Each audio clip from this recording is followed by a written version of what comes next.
Hello again, I am Jim Bob and welcome back to F1 Manager 2013 mod and our second season here at the helm of McLaren. Tonight we are heading to Malaysia, which is in our game represented by the Saudi Arabian Grand Prix at Jeddah. Because we don't have the Sepang circuit available, unfortunately. As much as I would love to race there, we'll have to settle for Jeddah. So, quick recap. First race of the season last night of Season 2, and we actually had a pretty decent performance, and what an exciting end to the race we had. So much going on up and down the field. Absolutely bonkers. Didn't know where to look. There were fights going on all through the top 10. Jensen trying and succeeding to get into the final points position in 10th. Schumacher moving up and down the order, finishing in the end in 5th place, but nearly getting 4th at one point.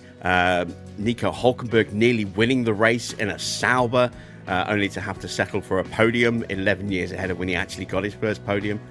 So much going on in that race. If you have not watched it, you really should go back and watch the opening race of this season. It was spectacular. It really was, and I was left physically drained by the end of it because there was just so much going on in the last 15-20 laps. Don't know if we'll have quite so much drama here today, but we'll see how things go, I suppose. We are 25 days away from the start of the Grand Prix, so we've got a little bit of housekeeping to do before we get to the Grand Prix. Let's have a quick look at where we are. We've got some manufacturing that's being completed. We've got our new rear wings on the way. They'll be ready for Malaysia. We're going to get some money from our sponsors in a couple of weeks to get the next round of upgrades going. And we have a new regulation vote coming up around the time we'll be heading to Jeddah as well. So quite a lot going on, it would seem. Let's start by advancing time, shall we?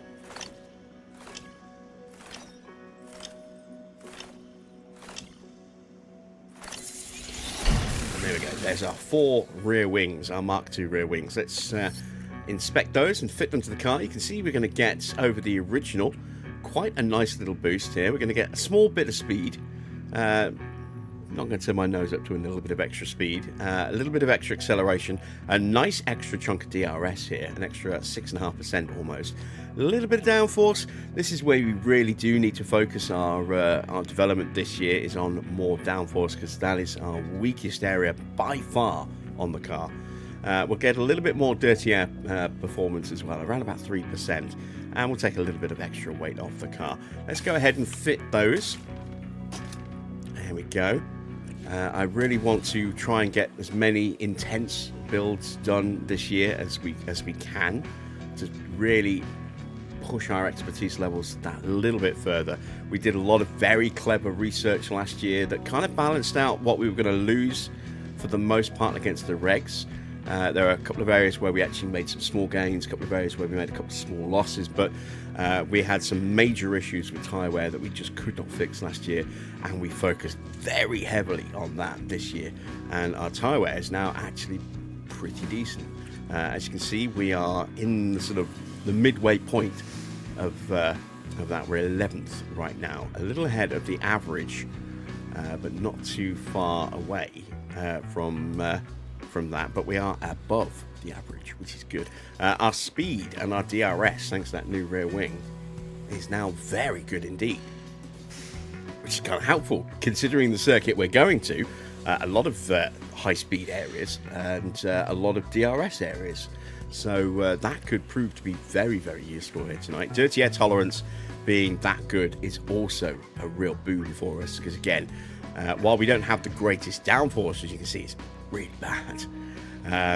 Being able to follow closely will help mitigate some of that loss of performance in the corners, and then, you know, having that extra speed there means that we are definitely going to be hopefully able to fight again today. We'll struggle probably in the first sector.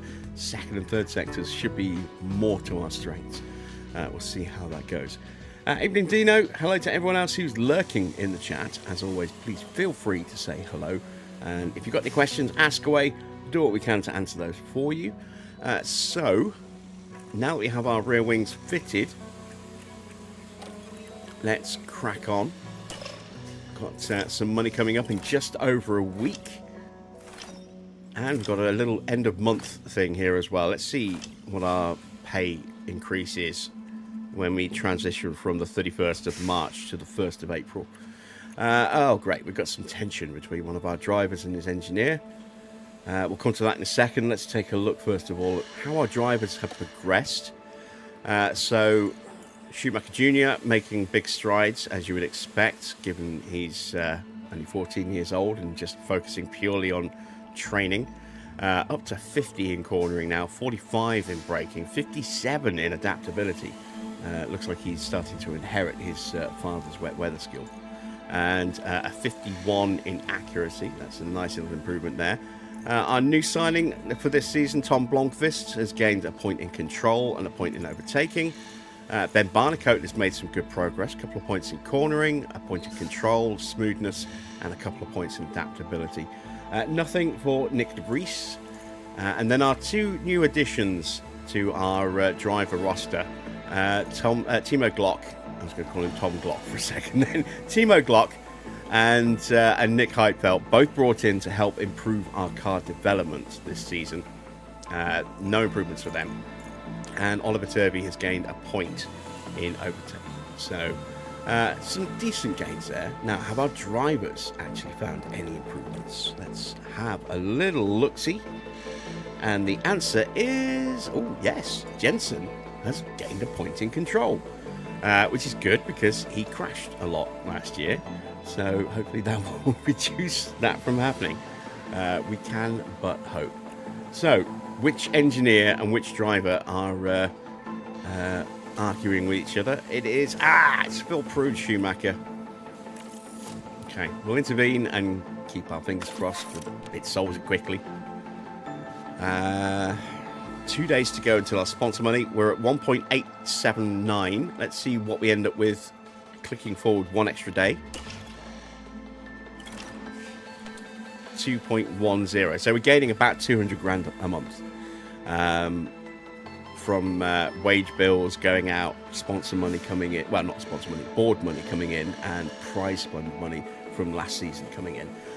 It's not much, but at least we are not losing money each month, which is good. That's the important thing. Right, pit crew training for the month of April. Our pit crew performed very well last night, getting the quickest stop of the Grand Prix. Let's see if we can keep that going. We're going to start with some pretty heavy speed training at the start of the week on this run up to Jeddah.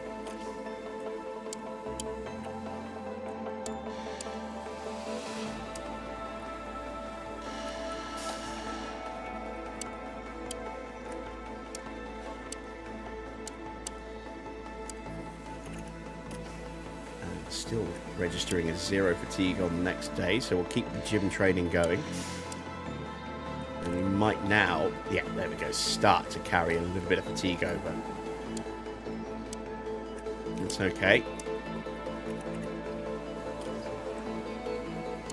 It's still small amounts, still controllable at this point. And when do we start? Okay, yeah, fine. Let's do a little bit of skill training here.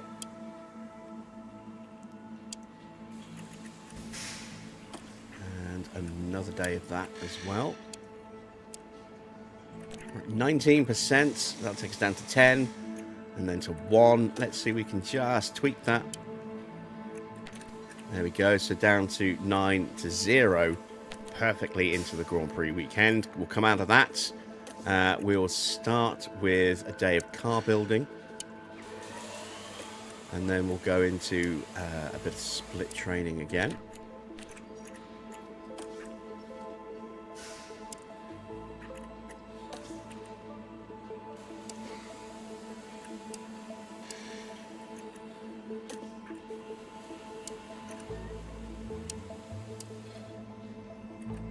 Go to 16% now.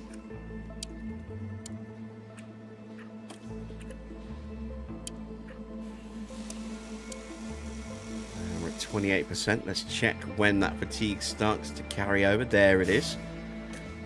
So, might not be able to get another full day of training in unless we're a little bit clever. Let's go with a full day of skill training. And we're 2% over. So, let's fade that gym training down.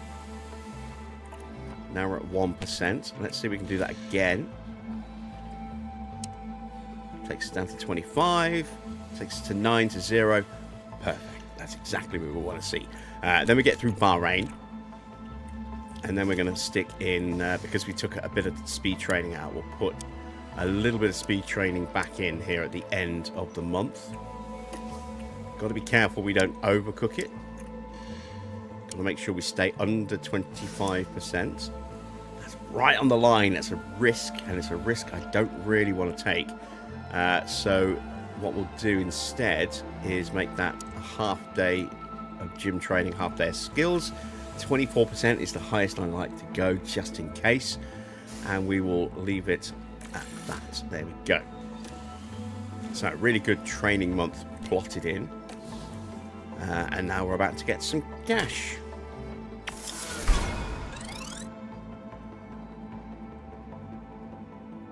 There we go. Nice little overlap. We get just under 6.8 million.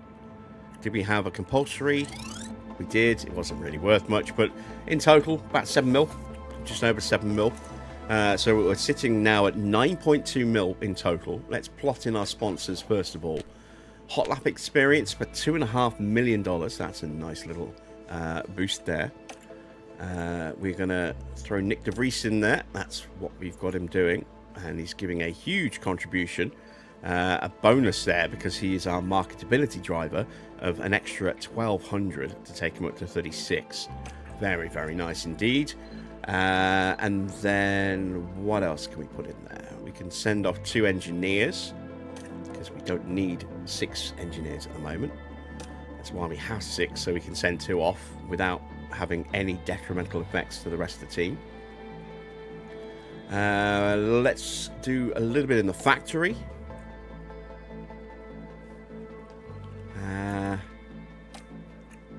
What else? We could use the scouts. We're still just a little bit short.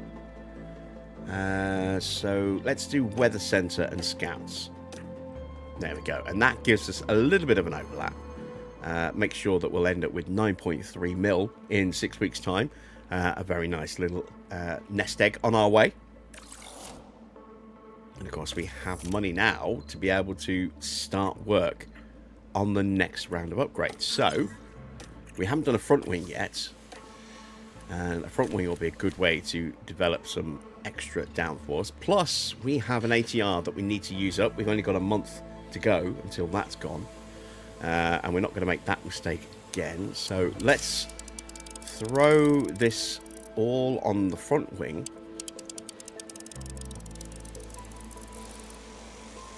like so, and we are going to massively look to improve the downforce that we generate. Tyre wear we can leave like that. Dirty air is another area which is quite heavily governed by the front wing. Let's get it to about 5% extra, and then let's boost our front airflow a little bit as well.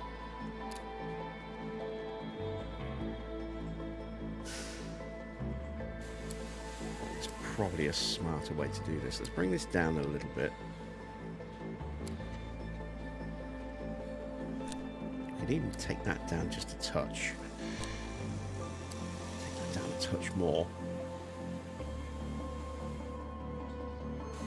That's a really nice boost to our front wing. And then we're going to take weight off and look at those numbers start to go up. Isn't that nice? We're going to go really, really lightweight on our front wings. 1 to 2 Grand Prix. Because it is a reduced calendar. It's a 19 race season. So we don't have to do as much. Plus, we are likely to do another upgrade on top of this as well. So we don't need them to last too long, hopefully, before we'll have the next spec available. Let's go with that. And that's a really nice solid gain of downforce there. We want to go intense as well, so that the next wing will have even more expertise to throw in there. And we'll confirm that. There we go. And what else do we need to do? We haven't done a chassis yet. We haven't done a side pod. Let's go with the side pod so that we can work on the airflow. So we want to improve our front and middle airflow. And take a little bit of drag reduction off because we've got a very quick car. Not too much off. Leave the engine cooling where it is. That's about 5%. Maybe touch that down just a little bit. There we go. A little 5% boost to our engine cooling. And let's strip the weight off that. And that will give us a nice little boost to our acceleration again. And we'll get some nice solid downforce there. Given that we've got a lot of front end downforce coming, I'm actually going to boost the middle downforce just a little bit more. Let's go with that. There we go. Pretty happy with that. Might even take the engine cooling down a touch more. I don't think it's worth doing that. So we'll leave that there. And again, we're going to go intense. And that's going to eat up most of our remaining money. But it will be worth it, I hope.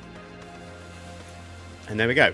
2 more upgrades on the way. The only part we haven't done now is the chassis, which is more sort of speed focused, and given that our speed is really strong right now, that's the least important part for us to worry about. So there we go, 2 nice new upgrades plotted in that will hopefully dramatically improve this section of the car, but we won't know for at least a month.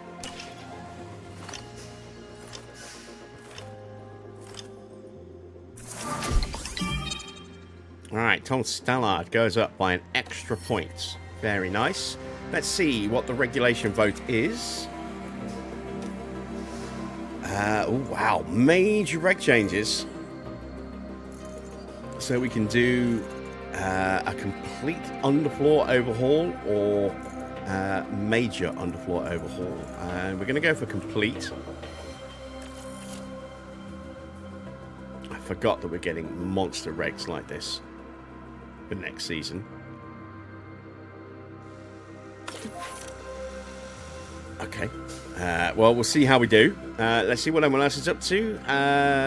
Malaysia got a new design center upgrade, so they're investing in their future.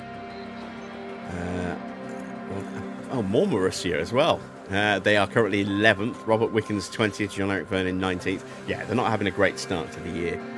But then they didn't really have a great year last year either. They should theoretically have a lot of hours to put into upgrading their car this year.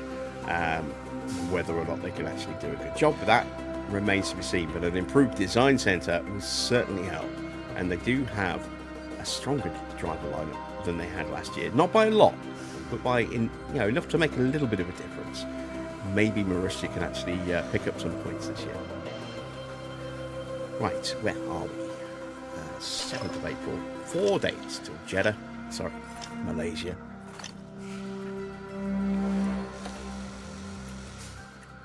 Race preview.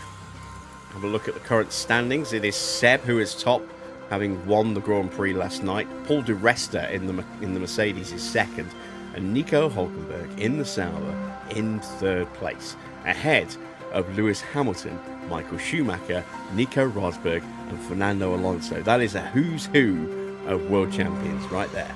And, well, soon to be, because Nico hasn't actually won a title by this point. But, yeah, that is quite a list of people to be ahead of in the championship, isn't it? So, yeah, these are the constructor standings. Mercedes actually picking up 2 cars in the top 10 means that they got 30 points. Red Bull with 25. Sauber 15. What could it have been for Sauber had Roman Grosjean not crashed out? Maybe Hulkenberg wouldn't have been able to get his podium, but they would certainly have had a strong representation in the points with both cars in the top 10. So who knows? Maybe Grosjean would have got a podium. Maybe Grosjean would have got the win. He was right up there until he crashed. So you never know. You never know. Then it's Ferrari in 4th. We're in 5th place right now. We're ahead of Lotus, so we've jumped them, but we've lost ground to Sauber, obviously. They are looking very, very good this year, Sauber, so far. They looked mighty quick yesterday. And it's going to be a battle to fight them, I think. This is the forecast. Cold, it would seem. 24 degrees.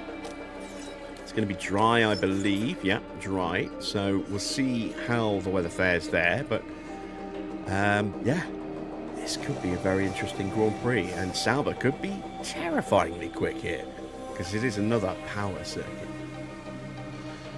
Evening, Will. Holt got a podium. Yes, he did. He got his podium 11 years before he actually got one in real life. So we could see a stealth title challenge from Nico Hulkenberg this year. You never know. Right. Let's head to Jeddah.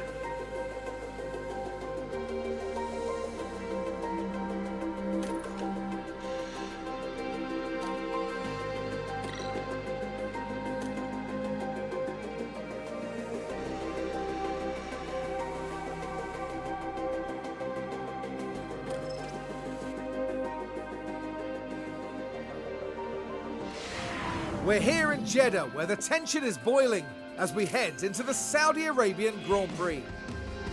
The circuit at Jeddah, spread along streets that run next to the Red Sea, is one of Formula One's highest speed tracks. It's a test of skill from start to finish, with cars just millimetres from the walls. Times are tough for McLaren's team principal. The board doesn't seem impressed with the direction the team are taking. The weekend begins here.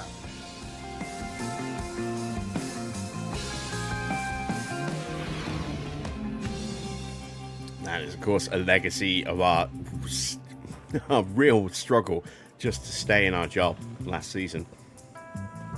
Surprisingly, getting 2 cars in the points, a 5th and a 10th, was disappointing to the board last night. They have upped their requirements again this year, so 3rd is our target for the championship. And they would also like us to score podiums in 6 Grand Prix this year. So that's 1 every 3 races on average, with 1 spare. So we've definitely got our work cut out for us, but the car is massively improved, and as you saw from those upgrades, hopefully about to improve a little bit more in a few weeks' time. So let's get ourselves prepped and ready. We're not changing over any parts, there's no need. We've got the new wings set on the car, along with our underfloor and suspension. So we've now got 3 upgrades on the car, all 3 that we've made so far. We're going to put, let's see, let's go with 18 laps. I'm not sure, I think it's about 18 laps around here. We'll go with 18 just to be safe. And we'll do our pace settings.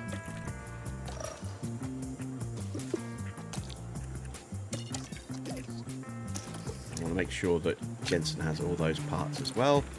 Mark 2, Mark 2, Mark 2. Yes, good. Right, I have 2 setups that I always put on the car, 1 for each at this circuit. So we're going to start with a 7 and 11, a 9-1, a 3.5, and a 0. That isn't going to work, so let's take a look at the other setup, which is a 7.5 and an 8.2. And that one's right on the edge there. So we'll put that one on Jensen's car. And then we'll try the other setup on Schumacher. So 7, 11, 9.1, 3.5. That's right up to the edge. And then a 0.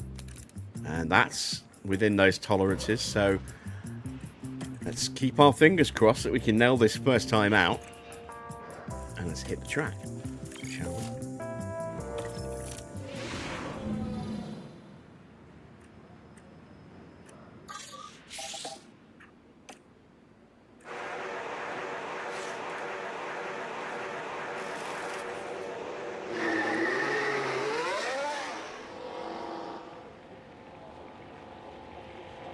I did consider changing our livery slightly to the one that Little Onion's got on his Patreon.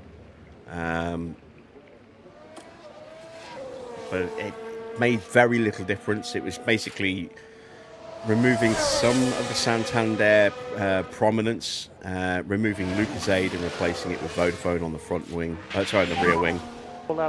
Removing Claro Video off the back and putting, Vodafone on there as well. And it's sort this one's got more variety of sponsors. This one's part of the free mod. Let's just leave this one alone. I mean, this was the year that Vodafone was gone.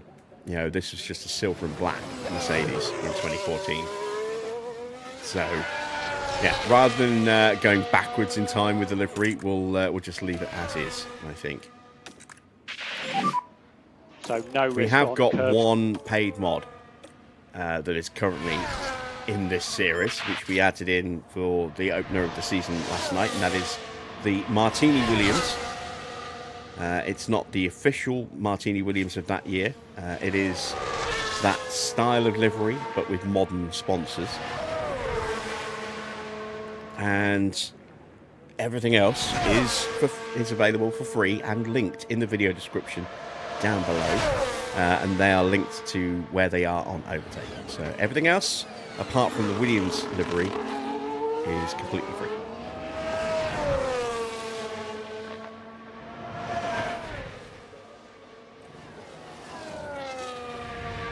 Right, I'm going to speed him up. Get that feedback.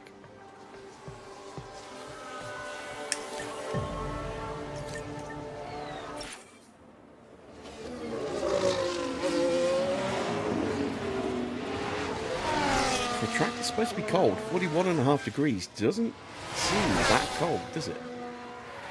How are the tyres faring? Not at the temperature, but then we are killing the pace and avoiding curves, and they're still climbing.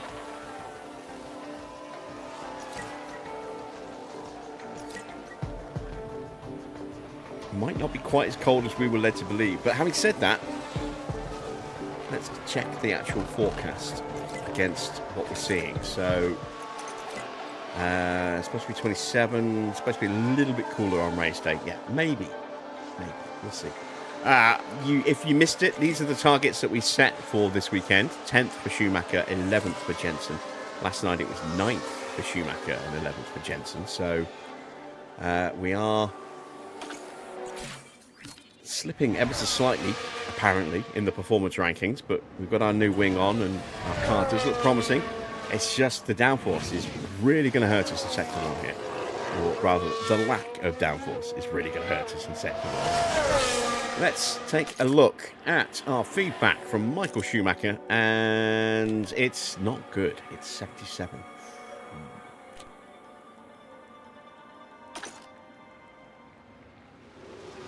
Jensen was always your favourite driver when he was driving. I like Jensen. I didn't hook into him in the early years. When he was bouncing around from Williams to Renault.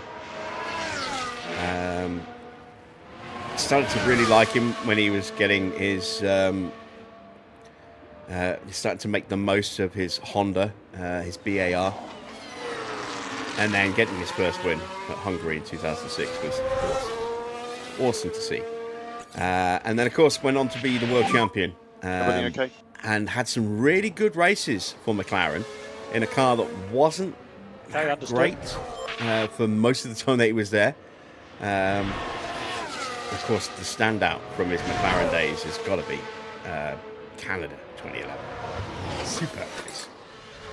We're 84 with Jensen, so we need to make some tweaks to both of our cars here. And some pretty substantial ones as well. Looks like we are a long way off.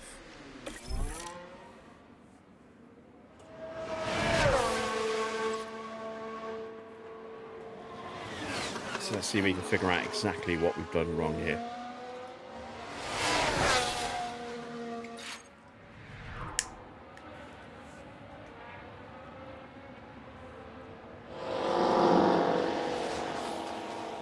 this is still the craziest driver move that we've seen so far. Pastor Maldonado having a bad season at Williams and then getting promoted to the main Red Bull drive alongside Vettel to replace the retiring Mark Webber. Boggles the mind. Boggles the mind. Ooh, look at that. We can maybe go a little bit less. And maybe go a little bit more up here. This needs to come in. Gonna go to a 7.3.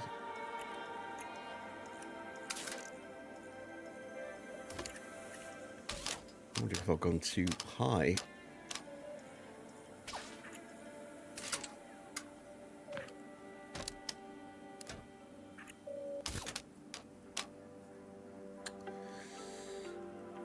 I don't think that's enough movement on the traction if we do that. Let's put that back to there.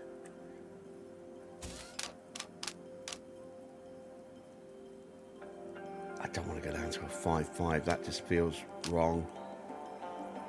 It feels way too low. Let's look at going really high then. Let's bring that into a 7.3.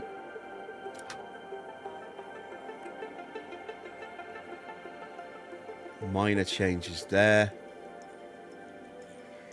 We'll try it. I'm not sure where that car actually is. That's a bit of a strange one to decipher. And this one as well. Again, I mean, it might not be an 11.5, a 10.5. It might be an 11.5. So we'll try an 11.5 on Jensen's car. And we're almost back to where we need to be. There we go. So that's still optimal. That's got a small movement, small movement, small movement, proper size movement. Might be it. We'll try it. We'll try it. Again, I'm not convinced with either of those setups.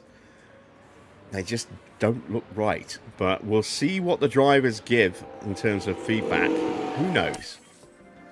Maybe they'll surprise us.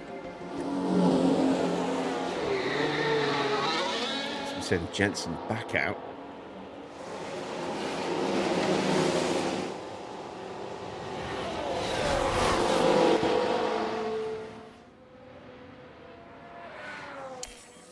Let's wait for Schumacher's changes to be made. We do have some rookies running again. We'll go through those in just a second. So, who we got?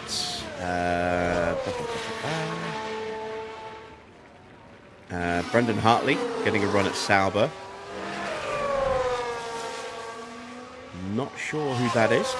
That looks... Is that Jack? That can't be Jack Aitken, surely. Might be. And then... I'm not sure who that is either. Let's have a look. Oh, Seitz getting a run out for Mercedes as well. Just spotted him. So... yeah, Carlos Sainz getting a run out. And then who else do we have? There's Brendan Hartley. It is Jack Aitken. Oscar Tunjo. Or Tunjo. I don't know who that is. It's not a name I recognise. And it's Jordan King. There we go. That's who K-I-N is.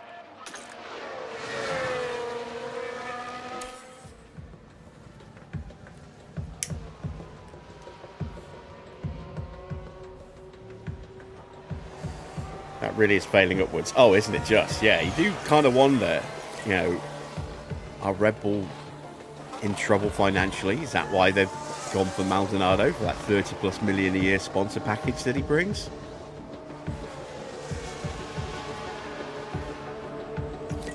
Are they kicking themselves because they didn't sign Kimi Raikkonen? They had an opportunity to, and he wasn't that expensive.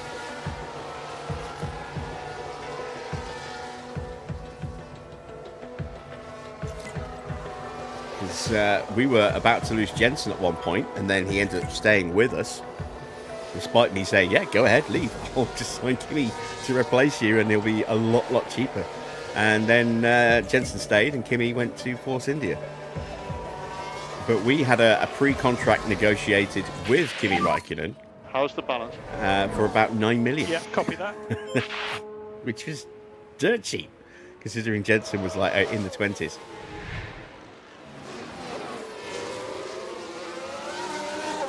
Right, we have feedback from Jensen, and it's a 90, so we have made good progress. We've moved that car in the right direction. It's only a 6% gain, but it's a gain, and it should hopefully narrow down the window that we need to work into. And there we go. So that's going to be a 9-1 then, which means we need to tweak our front wing. Let's bring it down to a 7, which feels more comfortable. It keeps that right on the line there, but gives us the movement we need on the rear wing.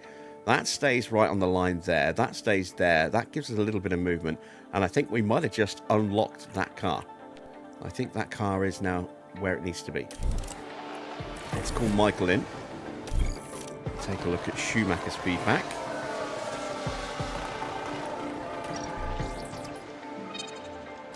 And this one is not so clear. We're at 93% though, so we're not too far away.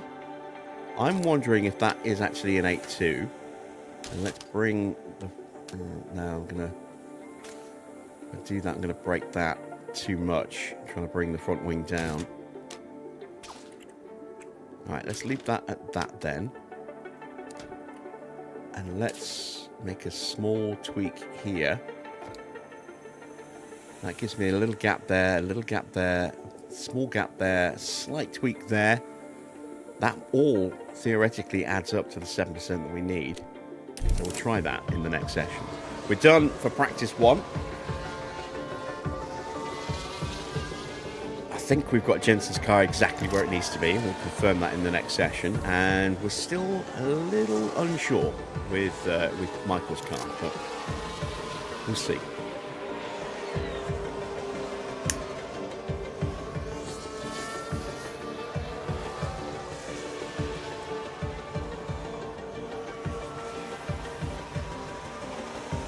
Neither Sauber really showering themselves in glory in the times here at the moment, but both of them are being run by rookies.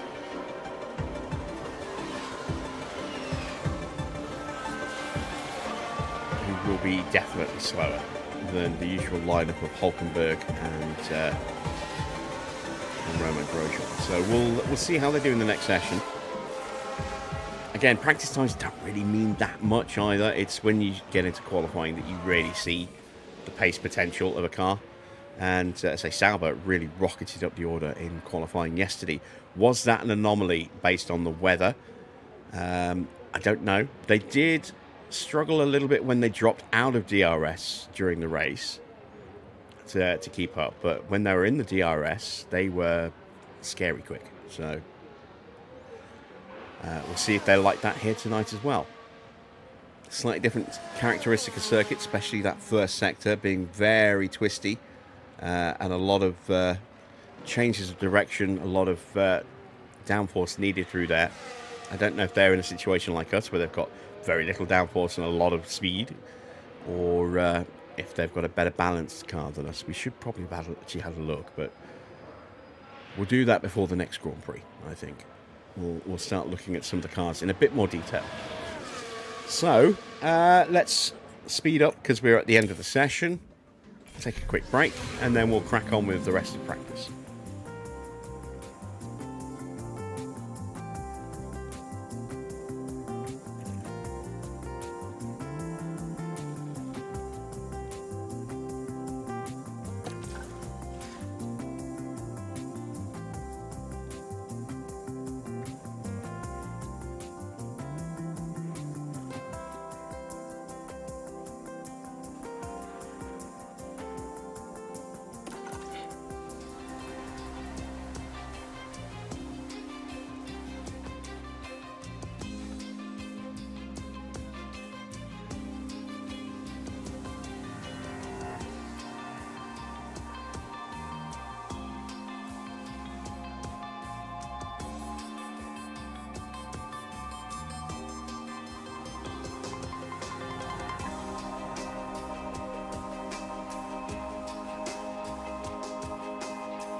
Okay.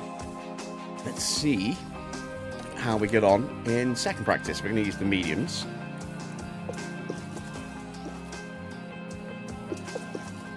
I think we'll be okay with 15 laps of fuel, actually. So we'll just go with that. There we go. You can always extend an extra lap or two if necessary before we have to call them in.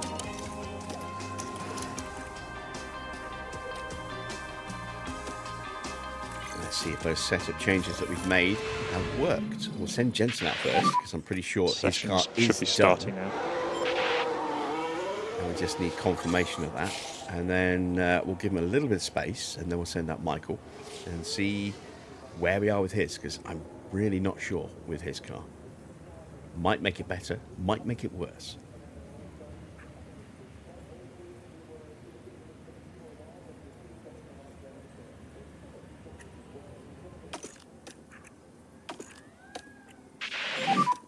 Stay off the curbs.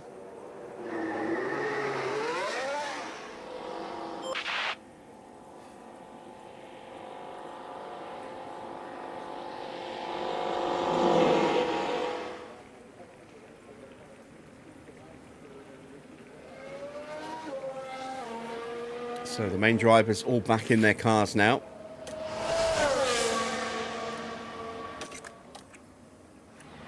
So if you missed the lineups at Ferrari, we have possibly the strongest lineup on the grid, which is Alonso and Rosberg. Then we have our lineup, which is arguably the second strongest overall lineup, which is Schumacher and Button. Red Bull have Sebastian Vettel and Pastor Maldonado. Still can't quite wrap my head around that one. McLaren have Paul di Resta, which again was a bit of a surprise move, and Lewis Hamilton. Lotus lost both of their drivers, Romain Grosjean and Kimi Raikkonen, both moving to separate teams. So they've got Bruno Senna and Adrian Sutil. Senna getting a debut on the grid for us. Obviously, he had a run with Williams before. And Sutil moving from Force India. Williams kept hold of Valtteri Bottas and replaced Pastor Maldonado with Marcus Ericsson. Marussia all changed there. We have Max Chilton off the grid, and Jules Bianchi moved to Caterham. So we've got Robert Wickens and Jean-Eric Verne from Toro Rosso. At Toro Rosso, speaking of them, Esteban Gutierrez, one of the Sauber drivers last year, is now taking up the seat vacated by Verne, and they've kept Daniel Ricciardo. Sauber have signed Nico Hulkenberg. Have kept Nico Hulkenberg and signed Romain Grosjean to replace Esteban Gutierrez. All change at Force India. Jaime Alguersuari makes his debut alongside Kimi Raikkonen. And then it's Jules Bianchi and Sergio Perez at Caterham. Evening, Adrian.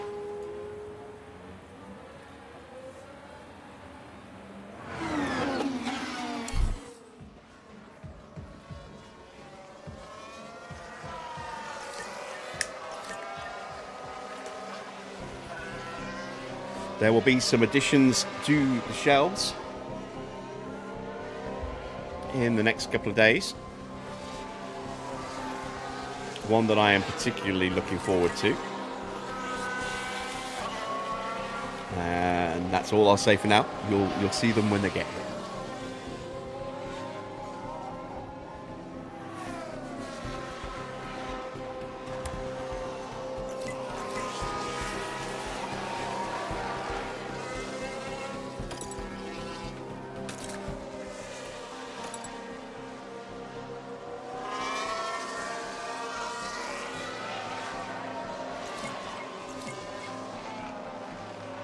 Right, feedback isn't too far away.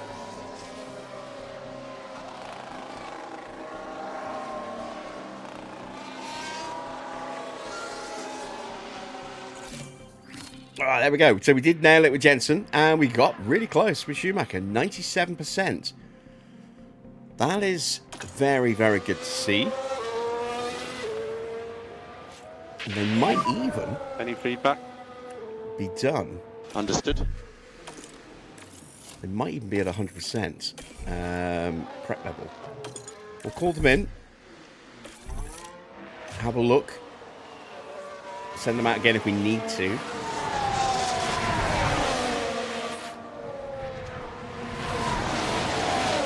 Try and decide whether or not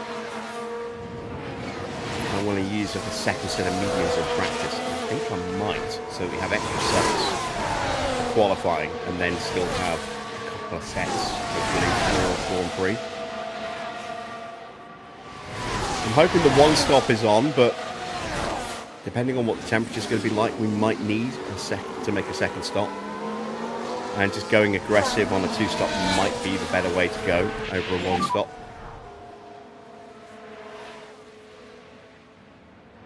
Remember the pit lane speed limiter. Pit lane speed limiter. Stop in front of the carriage.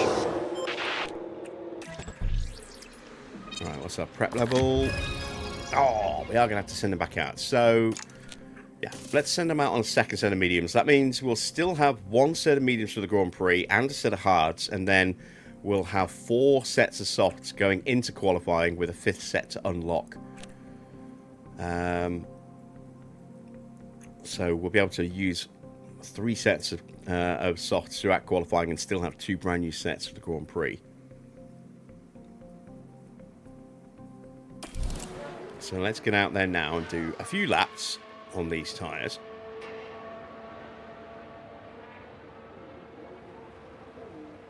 We're going to need to send Schumacher out for an actual run, I think, potentially.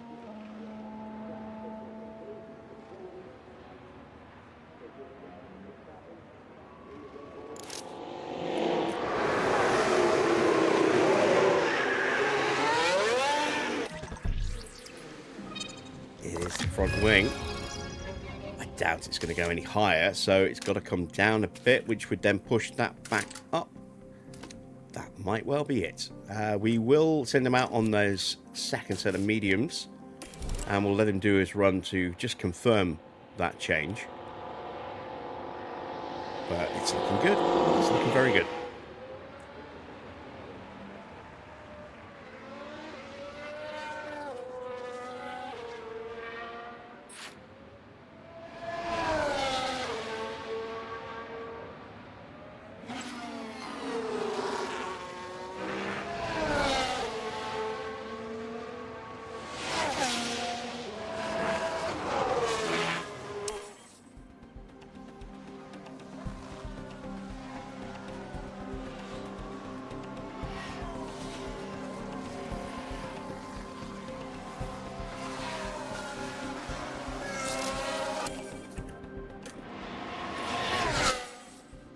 There we go. So that's Schumacher back out. We're almost done with Jensen. In fact, we could probably call him in now and just let that car part knowledge tick up with Schumacher running around and Jensen would be done. But we will get him up to 100 before we call him in. There we go. That didn't take long.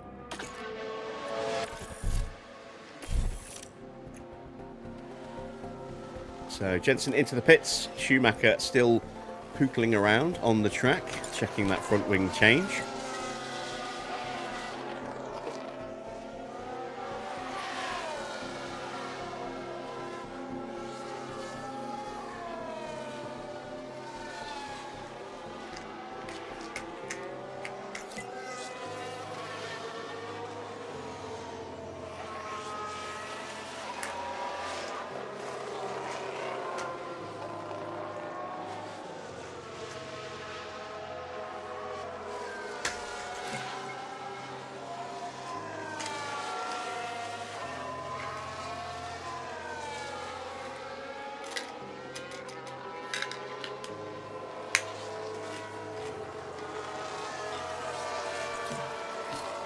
Ah, 1% off. 1% off. But he's coming to the pits anyway, so I don't even have to call him in. So 1 click of toe is all we need to change. There we go. That's a rarity, I think, to actually move the toe on this circuit.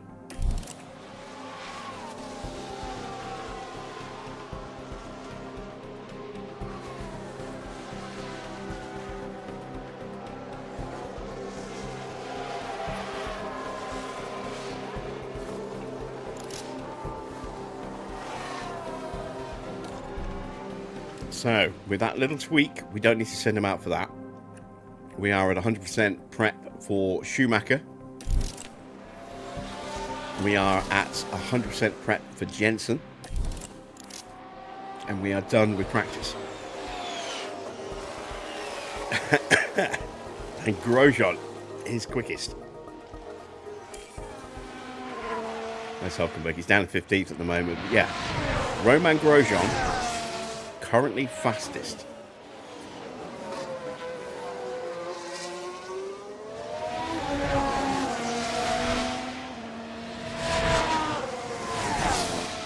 And I'm genuinely a little concerned about just how quick Sauber are.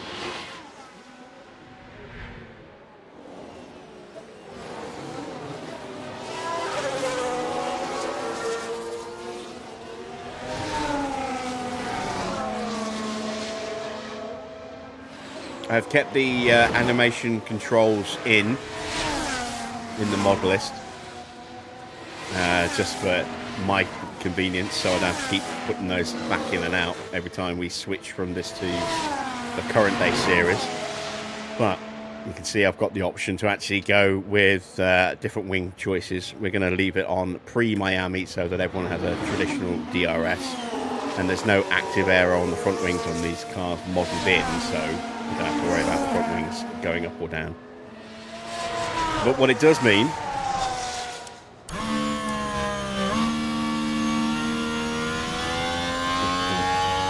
rear wings going to open. He's on an in-lap, so it might not.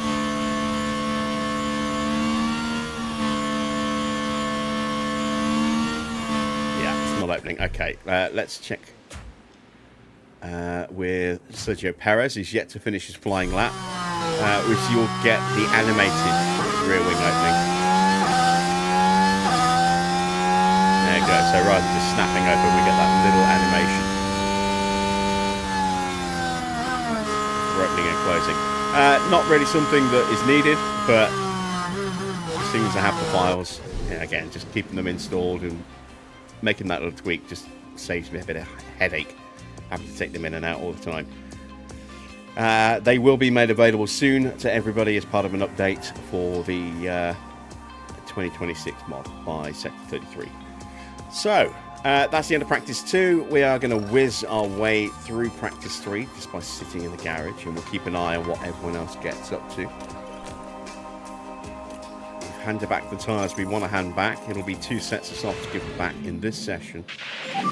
Let's minimise that so I don't accidentally send someone out.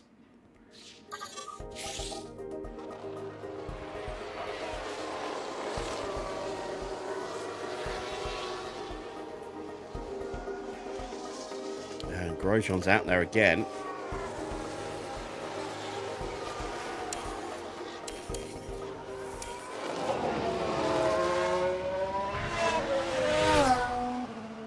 Let's see what kind of pace he's got.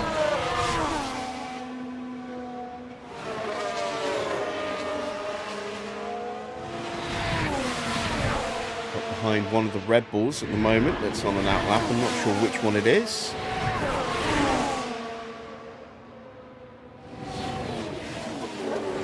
Maldonado.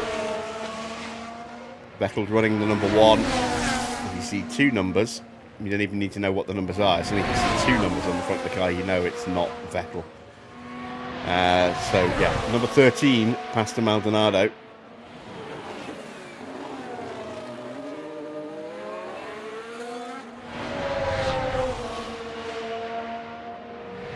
Let's see if he gets the overtaking to turn 1 here.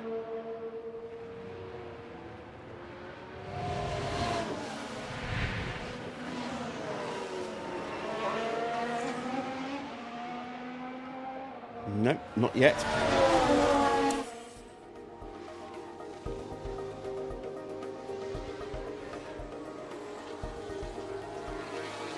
So I think Grosjean's got more pace in that car, but is being held up here behind Maldonado. And he's into the pits. Alright, let's keep an eye out for Nico Hulkenberg.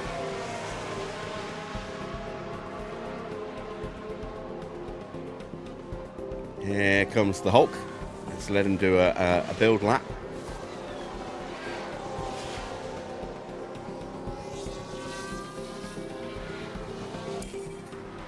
go. It's ahead of Kimi Raikkonen in the Force India behind one of the two Marussias.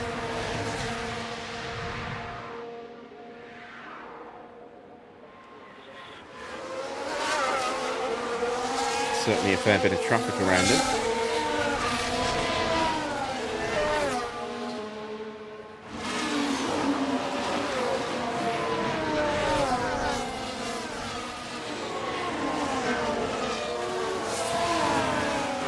I imagine he should be able to overtake whichever one of those Marussias it is. I'm not sure if it's Wickens or Vern. I think it's Wickens. Let's have a look. Yeah, it is Wickens. And Hulkenberg does muscle his way through.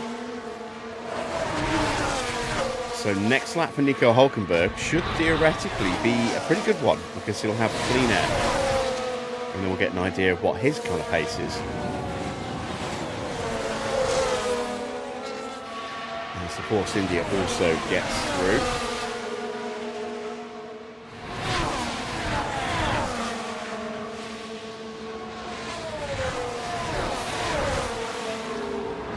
And there you got one of the Williams drivers in the background as well,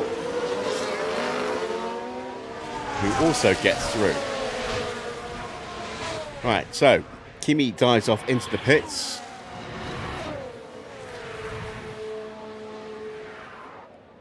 Not sure which Williams it is.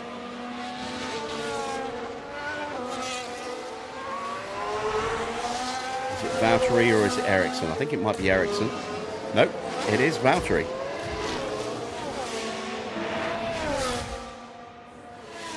So clean air for Nico. What kind of preemptive pace can we expect here?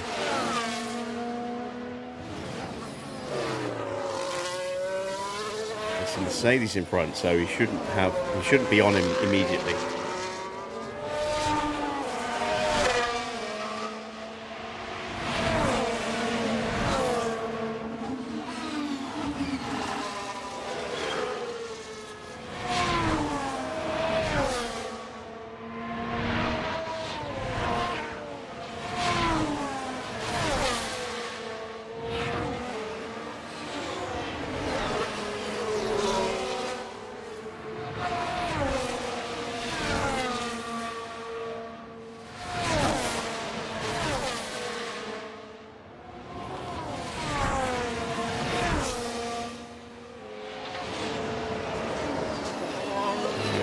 Corner, driving up to the line. How much of an improvement are we going to see on this clean lap that he's had?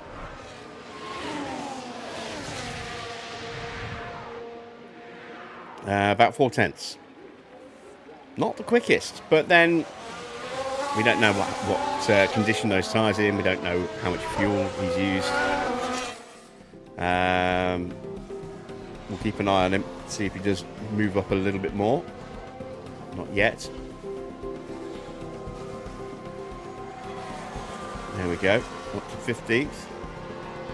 Grosjean's back out there, and he's now into the top 10.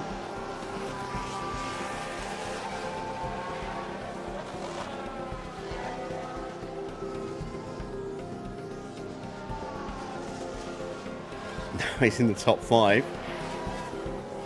So some really good pace from Grosjean. He might be the bigger threat out of the two in terms of pace, but I don't think he's got the maybe the consistency of Hulkenberg.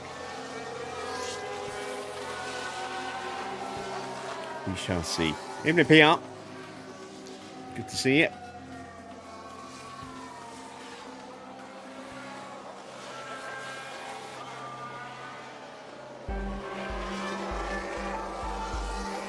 Duress has been giving him a pretty good account of himself so far at Mercedes. He's not been that far away from Hamilton in terms of pace, and he actually finished ahead of Hamilton yesterday.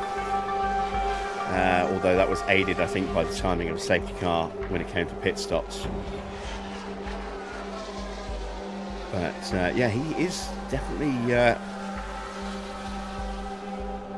around about where he needs to be pace-wise to justify that seat.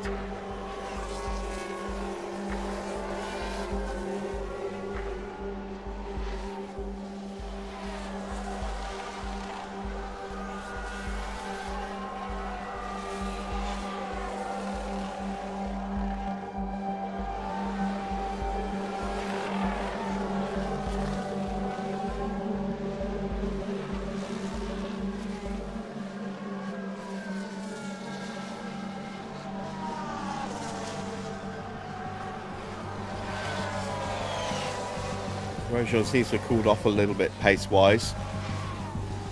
Yeah, maybe the Sauber is struggling a little bit for downforce, like us.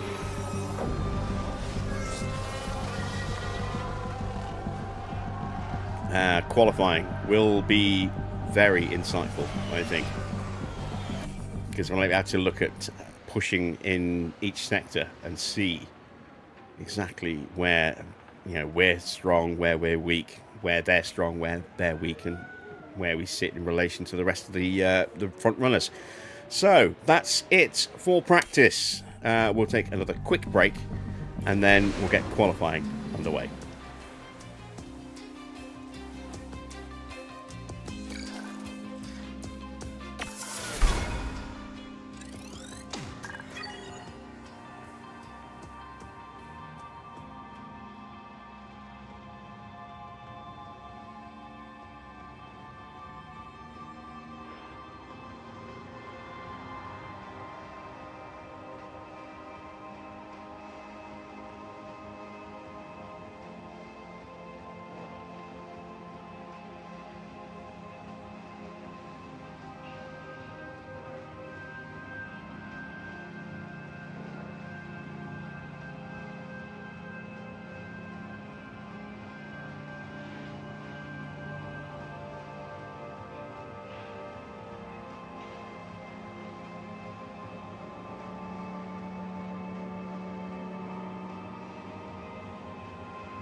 Let's hope the teams took full advantage of practice. It's time for qualifying.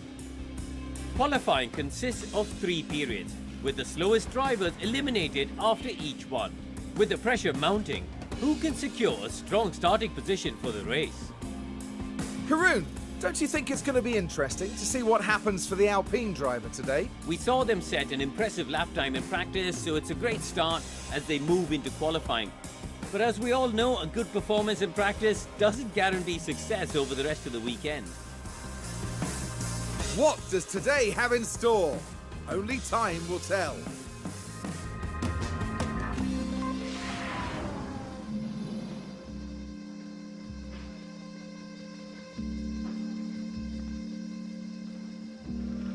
Okay, here we are then, ready at the start of qualifying. Both of our cars are fully set up. We've got plenty of soft tyres available. We should hopefully get through with just one run in this session. As long as we time it right, traffic will potentially be an issue. Sessions should be starting now.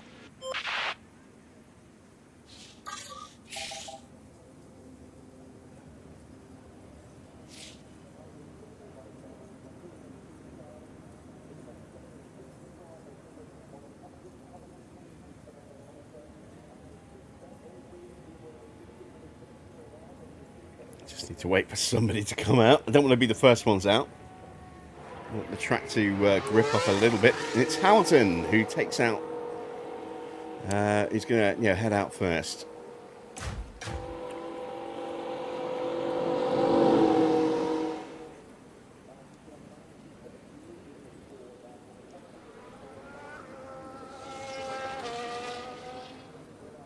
And he'll be followed out by Jean-Eric Verne in one of the Malaysias.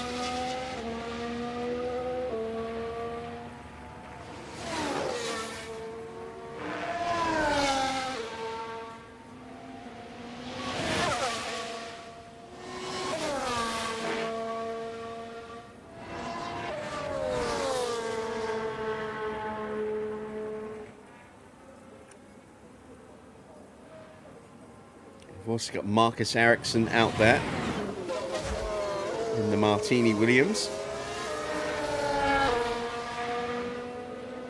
And I'm sure there every time I say it, Pastor Maldonado in a Red Bull. Yeah.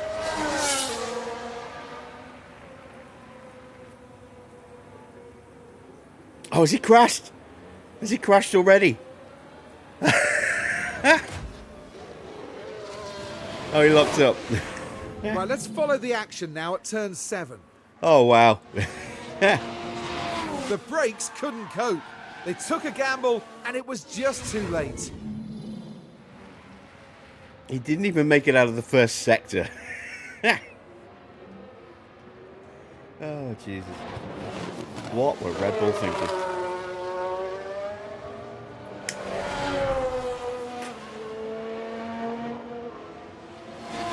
Evening, Harvey.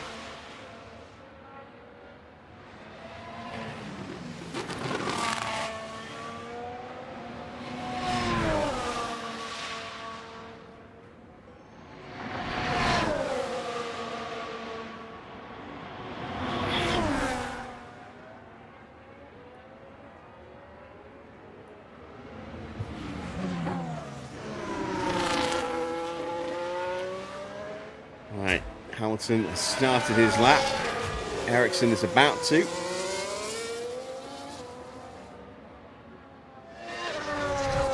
He'll be going out in a moment.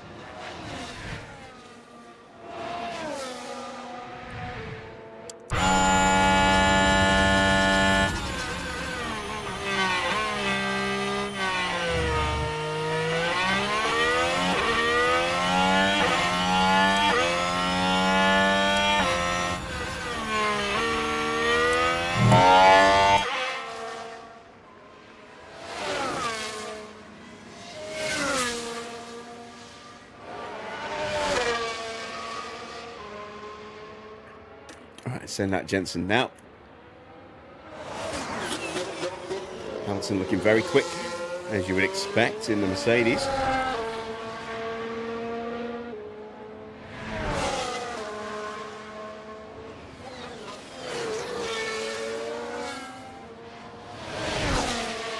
And now we'll send that Schumacher.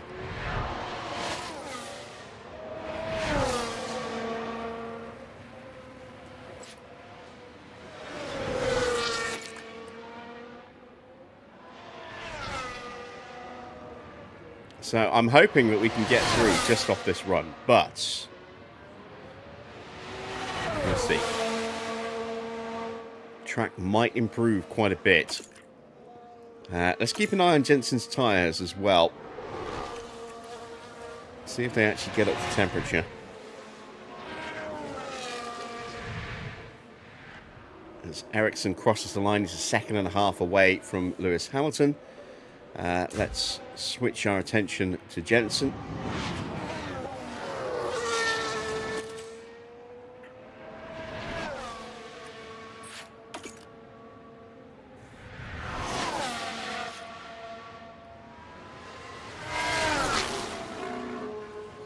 Coming up to the end of the second sector, tyres are not really ready yet. Schumacher's tyres do appear to be coming in slightly quicker, but not pretty negligible. In fact, no, they are definitely coming in quicker, look.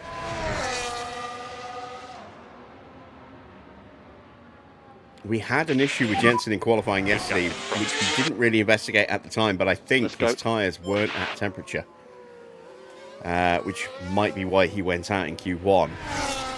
We had that one lap to get everything done. Had I known that we were going to have tyre issue problems, I would have made sure it was a double lap run, but yeah, his tyres still not fired up yet. I'm hoping it's 85 degrees and not 90. Schumacher out of the final turn now. His tyres haven't gone white either, so it looks like it's going to be 90. Which isn't great, which means the one sector where we're really going to struggle.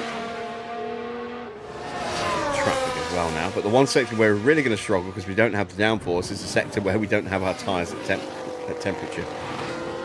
Now they're fired up.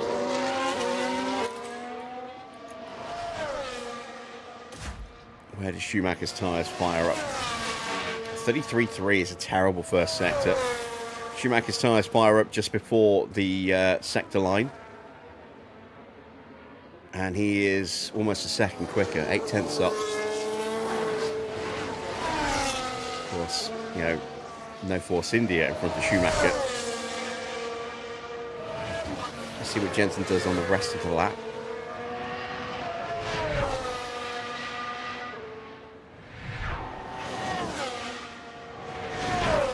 Given that we were not getting the tyres fired up, we might have to run again.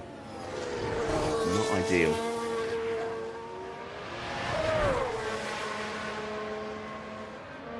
especially when Vettel's 1.3 seconds quicker than Jensen in the opening sector. We're slower than Ericsson. I think we're going to need to run again.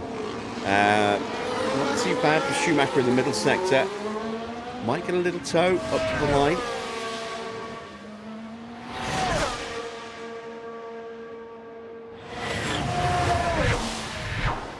And that's much closer. So Schumacher, I think, should be safe.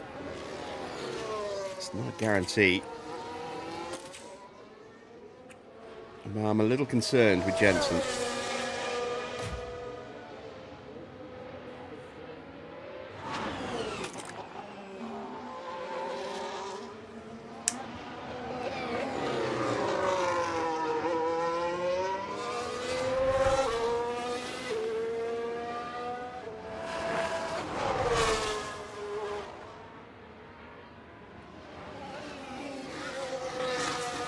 Vettel much quicker than Hamilton. Let's see what Alonso can do.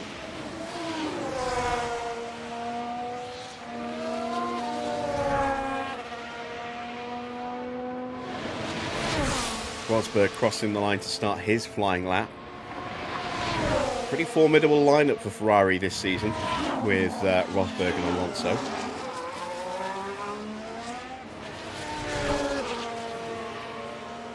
Two-time world champion and a world champion in waiting.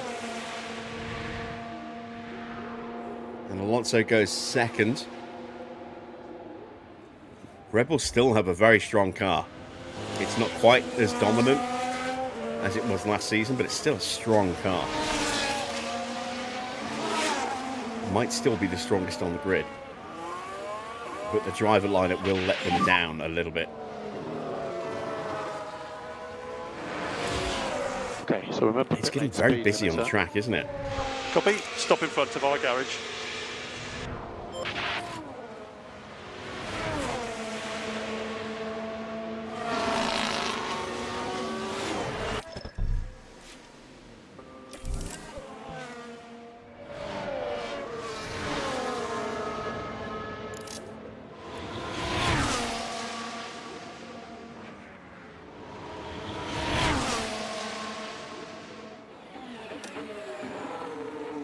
Let's take Jensen out now. And we'll take manual control and get those tyres fired up very quickly. Look at Hulkenberg in the middle sector. Just went purple. He's in clean air. Didn't have the best first sector. Mighty in that middle sector. Let's see what his final sector's like.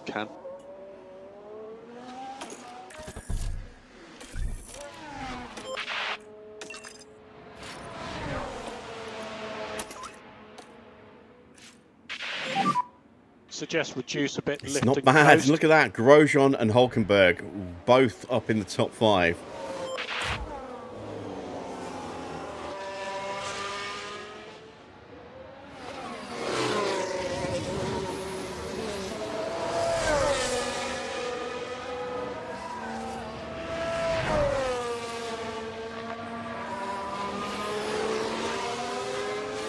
So yeah, it looks like Sauber are definitely here to play.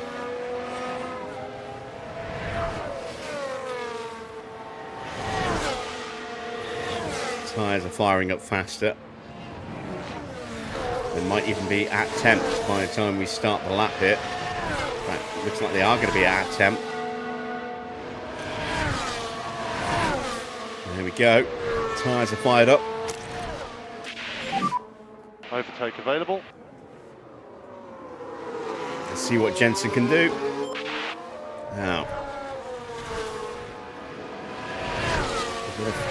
Hamilton in front, who's also starting a lap by the look of it.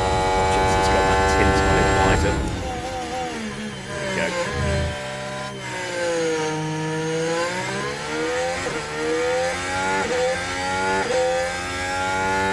Let's see how we do this time round. Tyres much, much better. About 10 degrees warmer.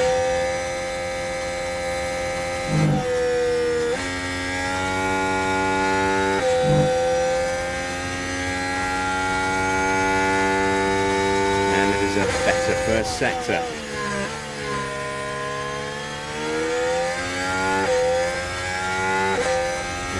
theoretically, with our speed and our DRS, we should be mighty here in the middle sector.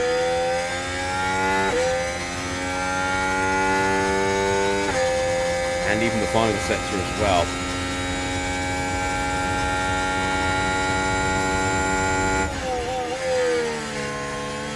172, a couple of tenths away from Hamilton, who just went purple. Glad I sent Jensen out again because he's now in P16 and not safe at all.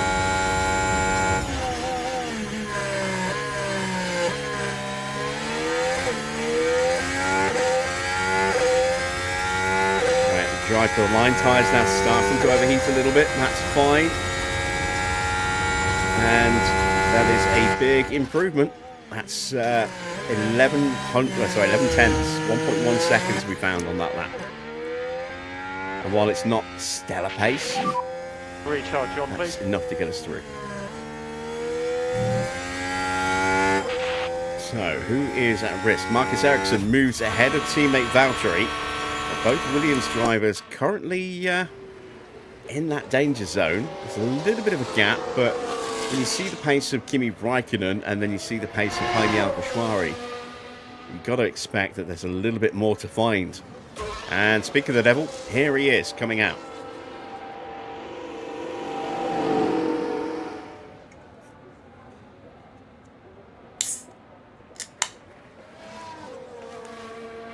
Bruno Senna might have a bit more pace in that Lotus. It's definitely not the same car it was last year, that's for sure.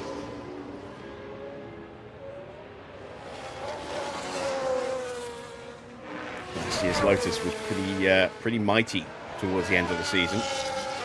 Maldonado goes P4, so he is safe.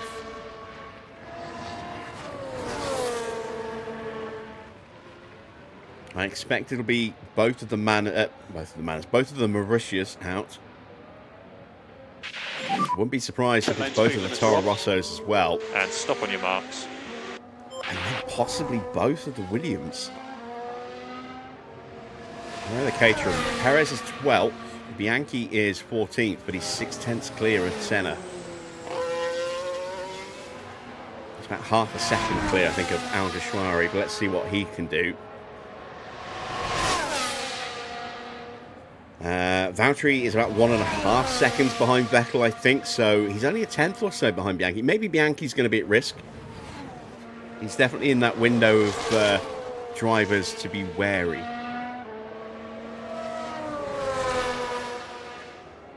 Looks like he's on an in-lap at the moment.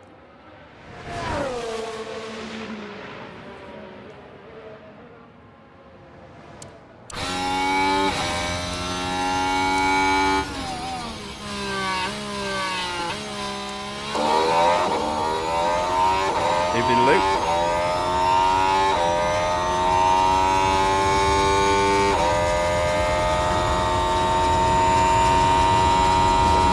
Traffic coming out the pit lane in front.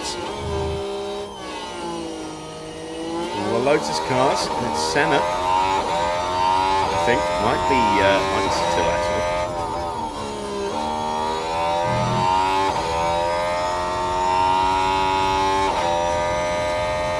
Doing pretty good today.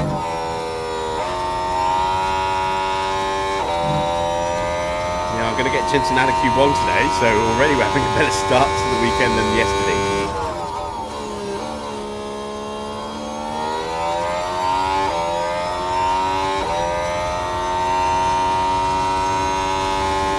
Yeah, Alguersuari here, looking like he is going to be able to make it through. It's a good, solid first sector. It's not earth-shatteringly quick, but it's not that much slower than us.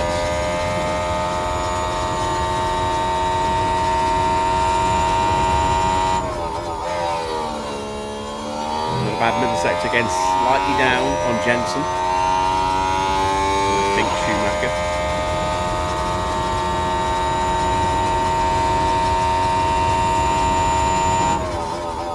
It's a pretty good first sector for Ricciardo, but I mean, his first lap was terrible.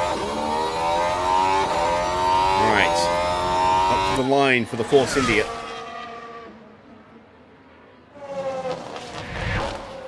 And he goes to P13. That's put Valtteri into the drop zone. But Valtteri is on a lap at the moment. Wickens, I do not think is going to make it through. Oh, he's got traffic at the start of Sector 3 as well. Where's Ricardo? Just ahead of him. There he is.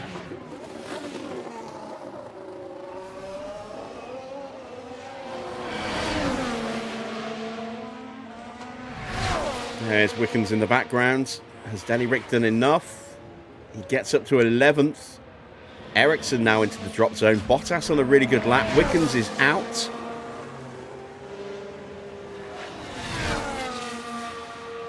Valtteri just lose a bit of pace there. He looked a little slow for a second there.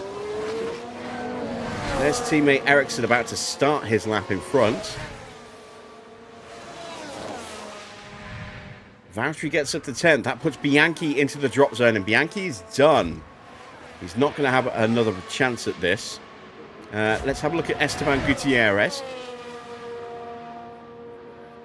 And all of a sudden, it's gone from looking like Toro Rosso might be in trouble to Lotus are looking like they're going to be in trouble. Checker flag is out.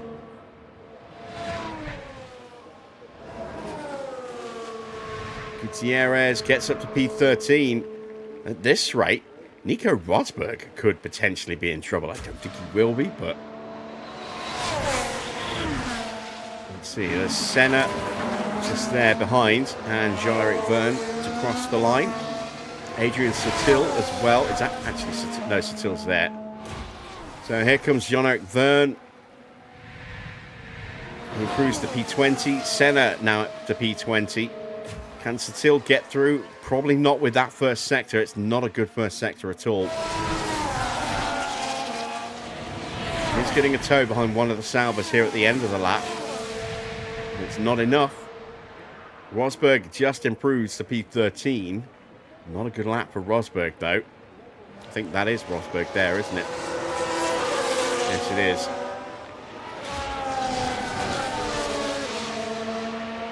So we know who is out. It is Adrian Sutil, Jules Bianchi, Marcus Ericsson, Bruno Senna, Jean-Eric Verne, and Robert Wickens. They are the 6 drivers eliminated here at the end of Q1.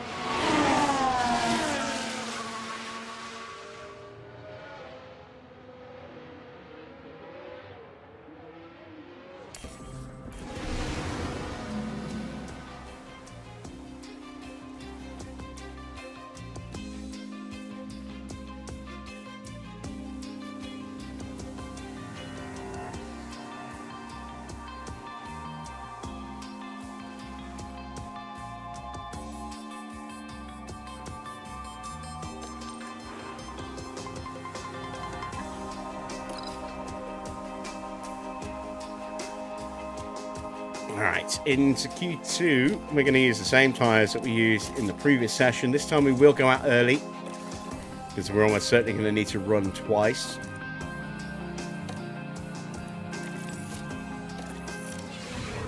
Let's see if we can get out first. Okay, that's green light. Kimi Raikkonen's going to pop out right behind us, and now we'll send out Schumacher.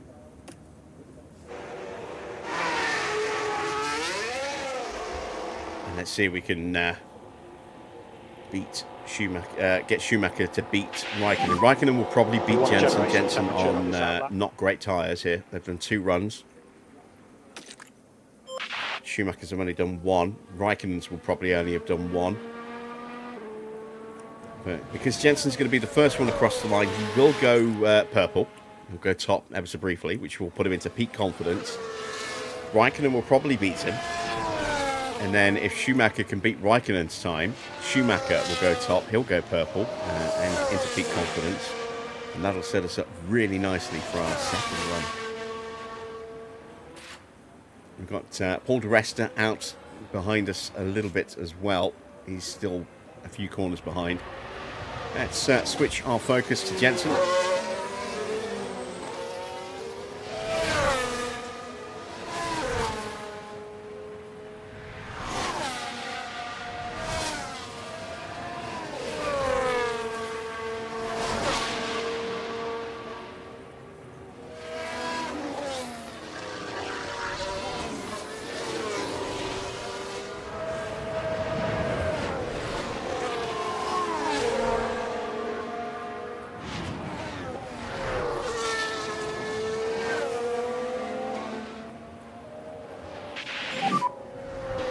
Apparently the tyres firing up. Track will be clear. Again, Let's not go. at temperature, but they're better this time than they were first time around. Let's take a look at Schumacher's tyres. They might actually be fired up as he crosses the line. Track temperature 39.6. Slightly higher, I think, than it was in the previous session. There we go. Jensen's tyres are fired up. Just about.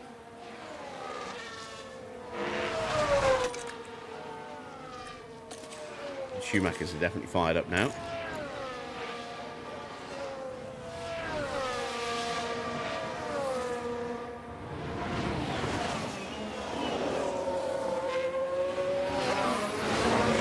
Alrighty, quicker than Kimi Raikkonen in that opening sector. Past the Ferrari of Fernando Alonso there.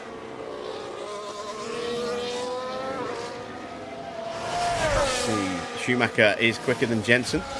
See if he gets held up by that Ferrari.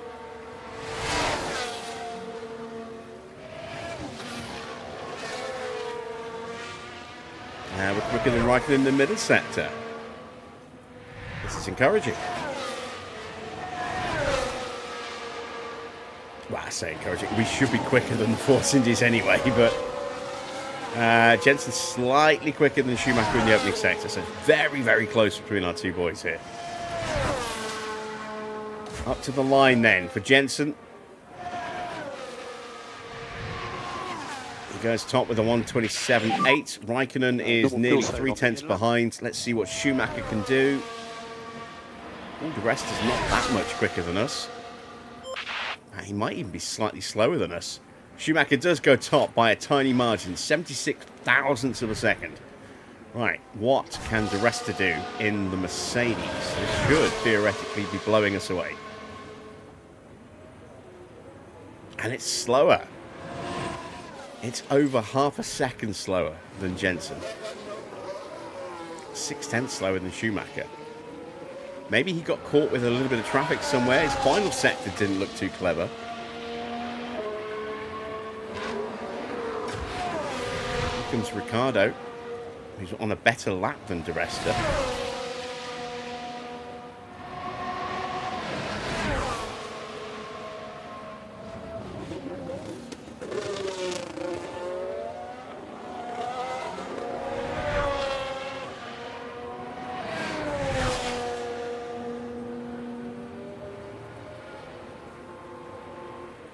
And he goes to P3, just 10th behind.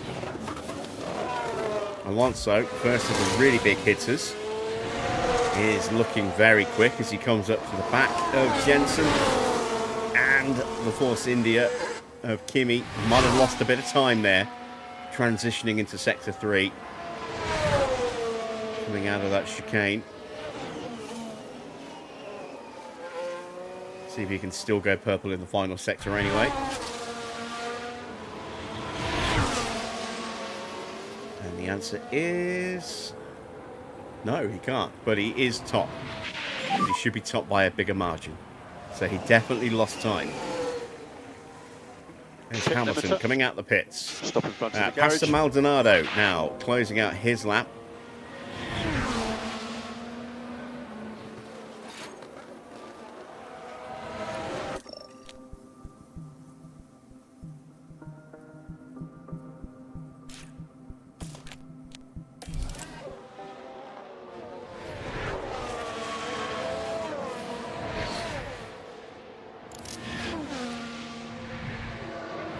And he goes top by just over 2/10. No impediment there in that final sector for him. Right, new tyres for both of our cars, and we need to pick when we want to go here. Seb is out there, looking very quick. Oh, traffic at the end of the sector. Did he get through without having to lift? Both of the Salvers are on warm-up laps at the moment.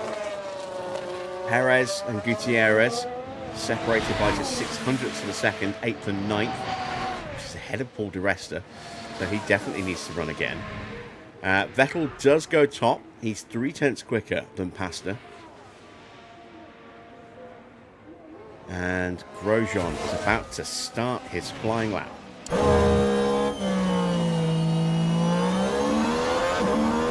minutes to go in Q2.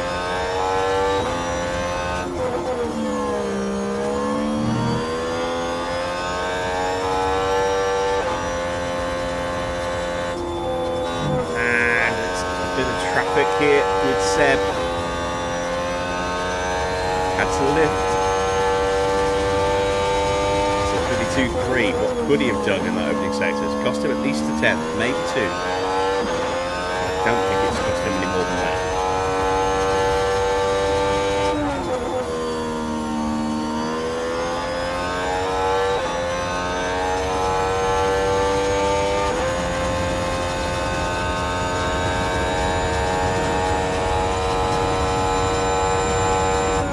Purple middle sector. It's a caterer in the way.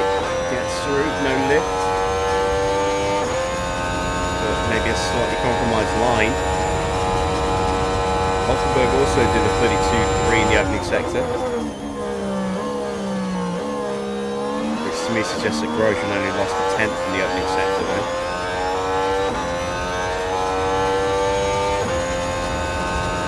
The line, and Grosjean goes P3, 4/10 behind, but quicker than every other non-Red Bull for now. Hamilton is flying. Rosberg's on a good lap. Let's see what Nico Hülkenberg does. He also did a 27.0 in the middle sector. The Saubers, they're looking like the real deal, aren't they? Hopefully there'll be a track coming up which will expose a weakness in that car. It's P5, it's a 700th slower. Hamilton goes top by a very small margin, less than 600ths of a second. And we are going to go now. Well, there isn't that much traffic.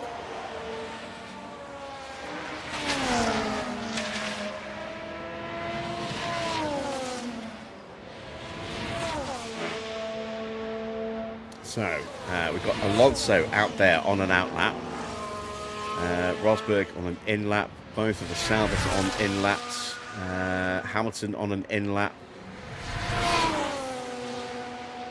Valtteri's out there on an in lap. And Gutierrez is only a couple of corners ahead of us. So, we're in pretty good shape in terms of traffic at the moment. Let's see what comes out of the pits before we start our lap.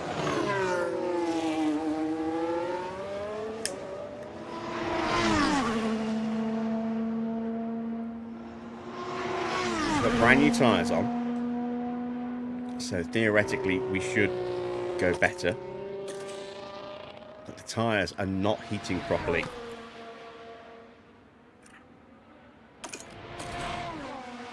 Oh, they're terrible.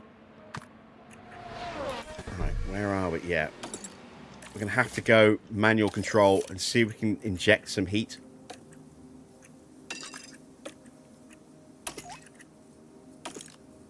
Otherwise, I will abort the lap and go again.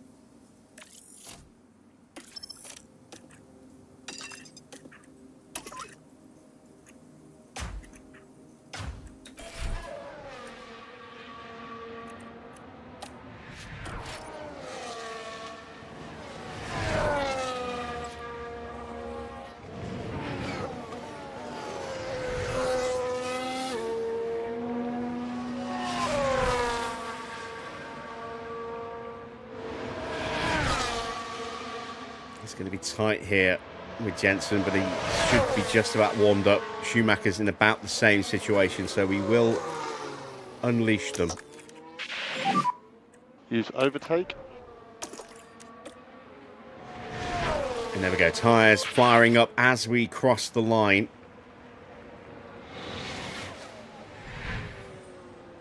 Slightly cool into the opening couple of corners. Schumacher's tyres definitely up to temperature. Can he beat that Force India Raikkonen out of the pits? Yes, he can. That was critical.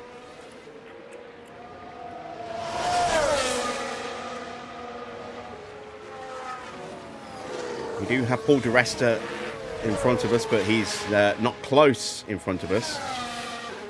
There he is. Coming up to the end of the second sector. Not a good first sector for Jensen or Schumacher. Neither driver improving there. A little concerning. Evening, Wayne.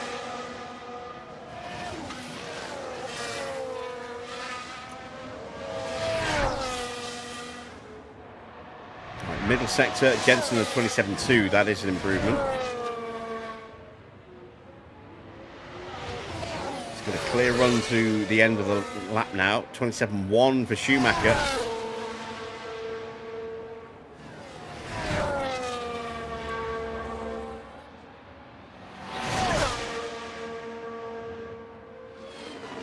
Up to the line then for Jensen. He improves by just over a tenth. It's not much. Might not make it through. Okay, keep looking after the tyre. Schumacher finds a couple of tenths. Might make it through. More lift and coast. We do not have time or fuel for another run. So now we're up against it. Gutierrez is done. He will not get through. Alguersuari is on an outlap. About to start his flying lap. There he is. Daniel Ricciardo just in front of him is starting his flying lap. Valtteri Bottas on an outlap. It's Alonso making his way back to the pits behind him. Paul di Resta looking to improve. This is going to knock us down to 9th and 10th, I think.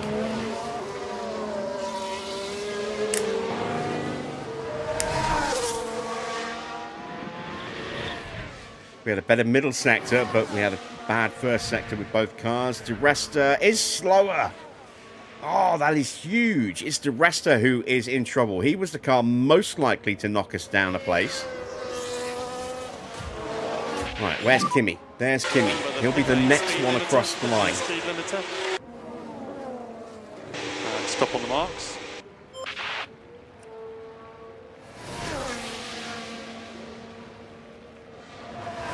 We're in, we're home. There's nothing else we can do now apart from wait and keep our fingers crossed.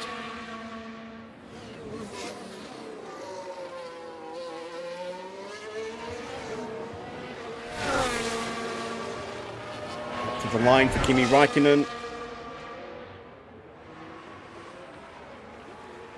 He doesn't improve his position. He stays P14. What about Ricciardo? Ricciardo splits our cars. Di Resta's out.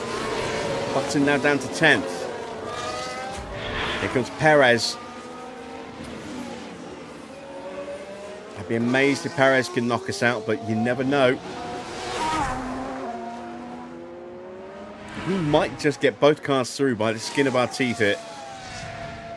Perez improves to P15. Is Bottas going to find anything here? Not enough. He improves his time slightly, but stays P13. Di Resta is done. Alguersuari is done. Bottas is done. Räikkönen is done. Perez is done. Gutierrez is done. Nobody behind us can improve. We are through to Q3 with both cars. That is fantastic news. And Paul Di Resta, singing his praises earlier, is out in Q2, while teammate Hamilton sits top of the timings.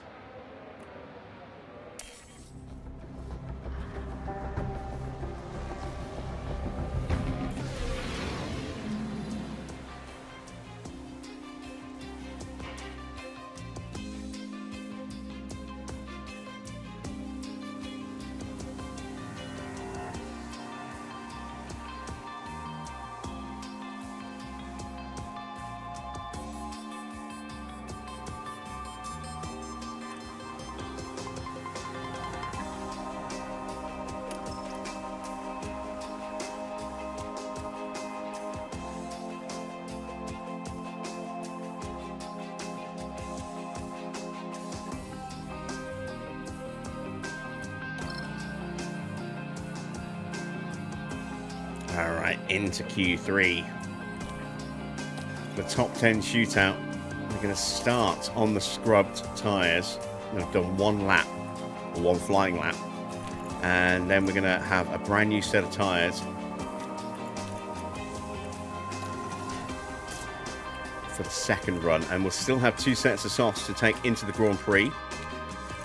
Let's see how we do. We're going to be the first ones out, hopefully.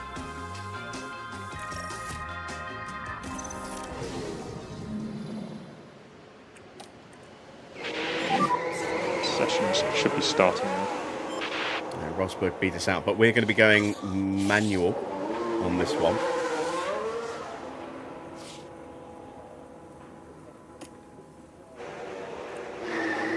So we will be first and second across the line.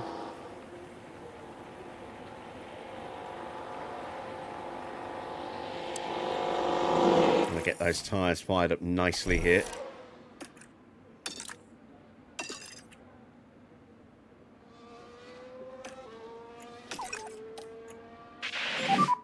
Suggest reduce a bit lift and coast.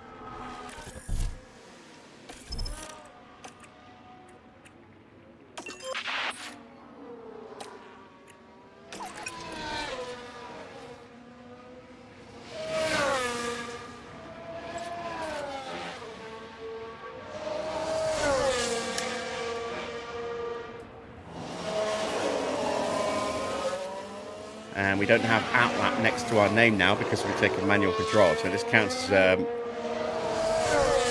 effectively, you know, a push lap pace, even though it's not, because we've got manual control. That's why you see everyone pulling over and letting us through. That's why we're not going slow and weaving around. We are going for it right from the very off. We're going to have traffic to deal with, which is not ideal.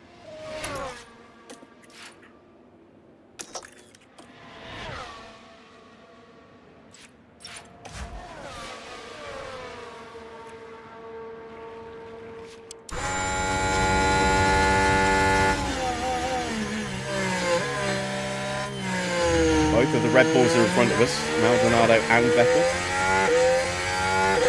One of them. Catch the other one in a bad spot though, I think.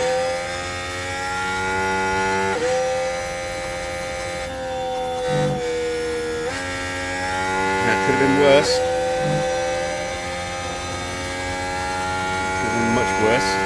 So 32.5. Let's see what Schumacher does.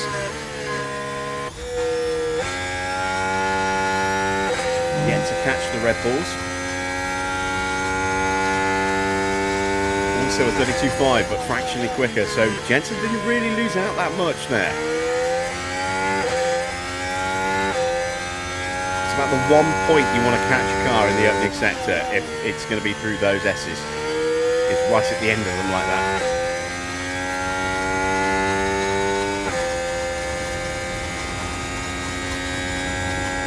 Jensen has to go past Daniel Ricciardo. Hopefully we didn't lose time there.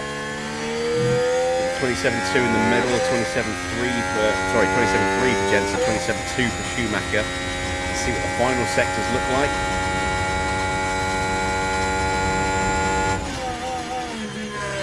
Jensen crosses the line, it's a 127.9. I think that might be the quickest we've gone all weekend.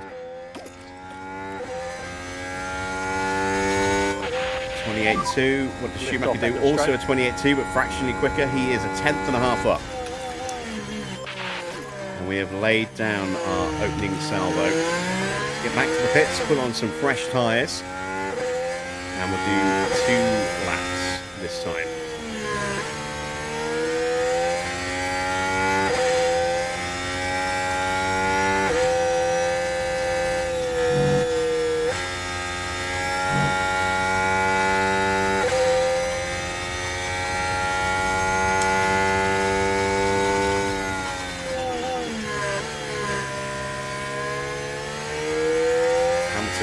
Much quicker than us.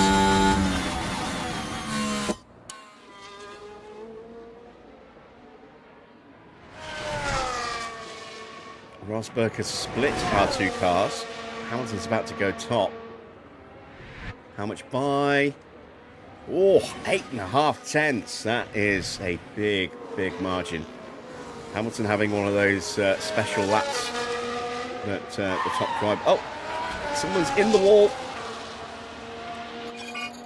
It's a red flag. Who is out? Is it? No, it's Vettel. I thought it would be Pasta have a look when I at saw it was a Red Bull. Now, these are the drivers taking turn 22. And that was his flying lap as Oh, well, the so car with Seb a will nasty not crash set a into the time. barrier.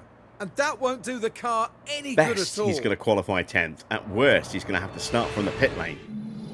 And look at the team there. They all knew what that moment meant. It all depends how significant that damage is. So Seb's going to have his work cut out for him here today, which is good for us.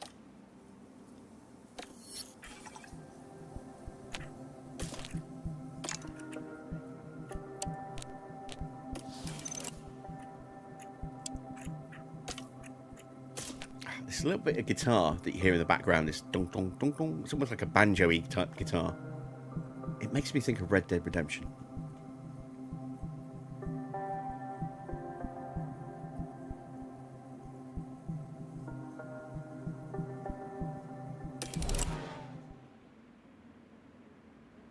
Different parts of the ambient game track in this remind me of very different games. I get reminded of this. Yeah, sorry, I get reminded of Red Dead. I get reminded of Mass Effect.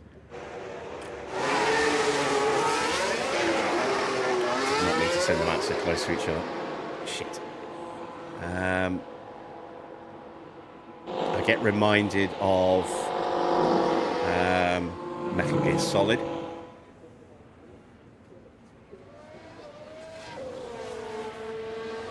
I think there's something else in there as well. You can. There are certain bits of that music that just make me think of different games.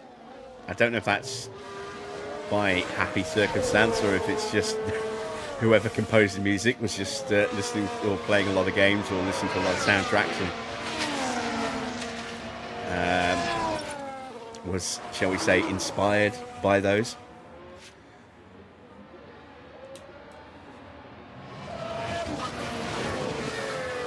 It's Roman Grosjean behind us.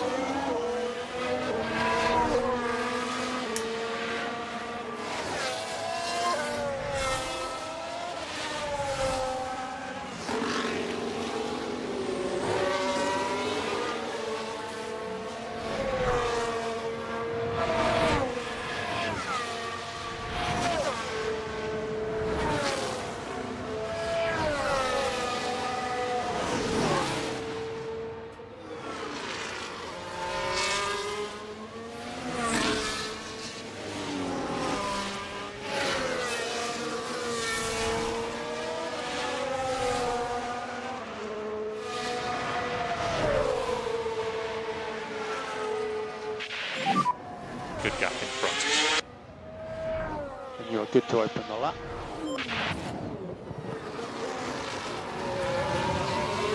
Alright, once again, we are going to have traffic to deal with at the start of the lap. And this could be a bit messy. But we're having another flying lap after this one. We'll have a cool down lap and then go again. And straight away, we get Maldonado getting in the way. So, Jensen already compromised.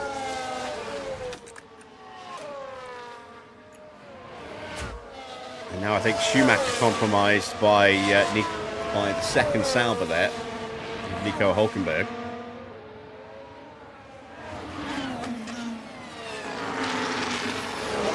Yeah, 32.8. Schumacher actually wasn't held up. I thought he might have been. But Button lost 4/10 of a second minimum. Not ideal. Tyres will be at temperature now, but it's the next lap that's the important one, not so much this one. This one we've got traffic, we're bringing the tyres up, we're getting a marker time down.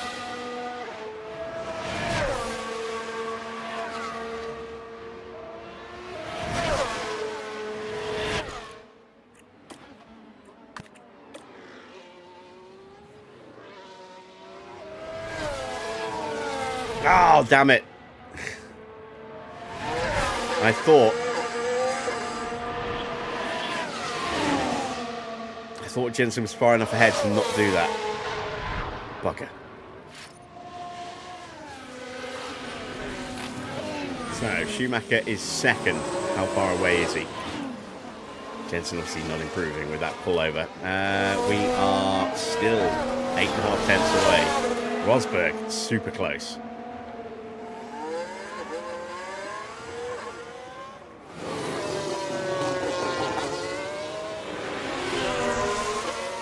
Cool down lap.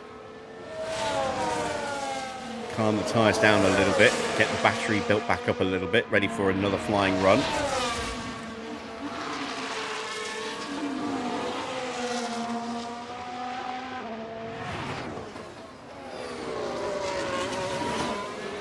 Grosjean will get out of our way.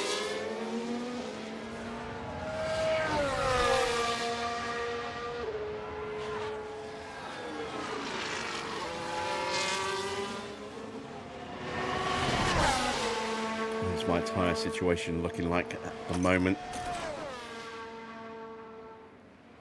Still a little warmer than I'd like.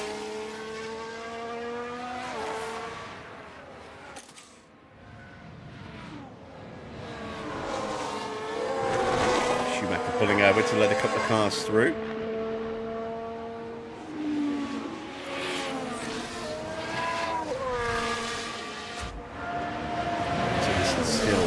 Stuck behind there. Alonso is only good enough for P7. Will not have enough time for another run. He was stuck behind Hamilton, who did not improve. Tyre temperature's still okay at the moment. We're happy. Rosberg's improved. Hulkenberg up to second. And now we go again. Drive straight out, drive straight out. Track will be clear. And once again, it's going to be traffic, traffic, traffic. The opening sector.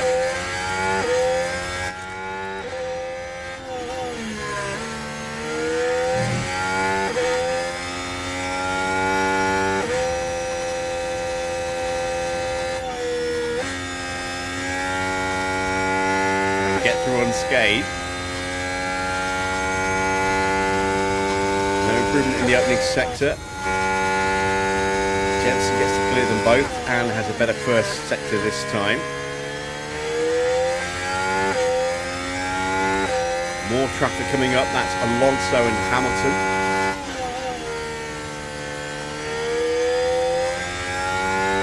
Rosberg is done. He makes his way back to the pits. Grosjean is also done. No improvement for either driver in the middle sector. I don't think we're going to get much of an improvement. Jensen might find a little bit of time, but I think we're going to start 4th and 5th here. As we go past. And Alonso, there's Hamilton peeling into the pits. Might have just held up Schumacher slightly there. Doesn't matter, Schumacher's not improving at all. Can Jensen find anything? No. Not even a small improvement overall because of the first sector. We just lost too much time elsewhere. But 4th and 5th, that's not bad. That's not bad at all. We beat Maldonado, who did not get a clean run. Ricardo, Nice lap. Grosjean, Alonso, who is way out of position. Vettel, who crashed out. And there's only 3 cars in front of us. Hamilton, Rosberg, and Nico Hulkenberg. Once again, right up the top there. So, qualifying is done. Let's check the amended grid and see whether Vettel will start P10 or if he's going to have to start from the pits.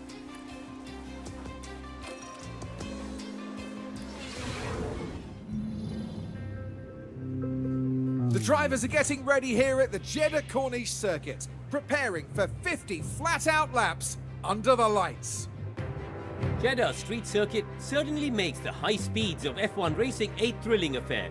But even a world champion can be caught out in between the narrow walls, just as Max Verstappen found out in 2021. Jeddah Corniche circuit is hot and high-powered, demanding speed for the straights and a high grip level through corners that are tight to the barriers. Starting tyre choices will be crucial here, with teams ever mindful of opportunities that a safety car could give. It's race day, with the teams and drivers ready and raring to go.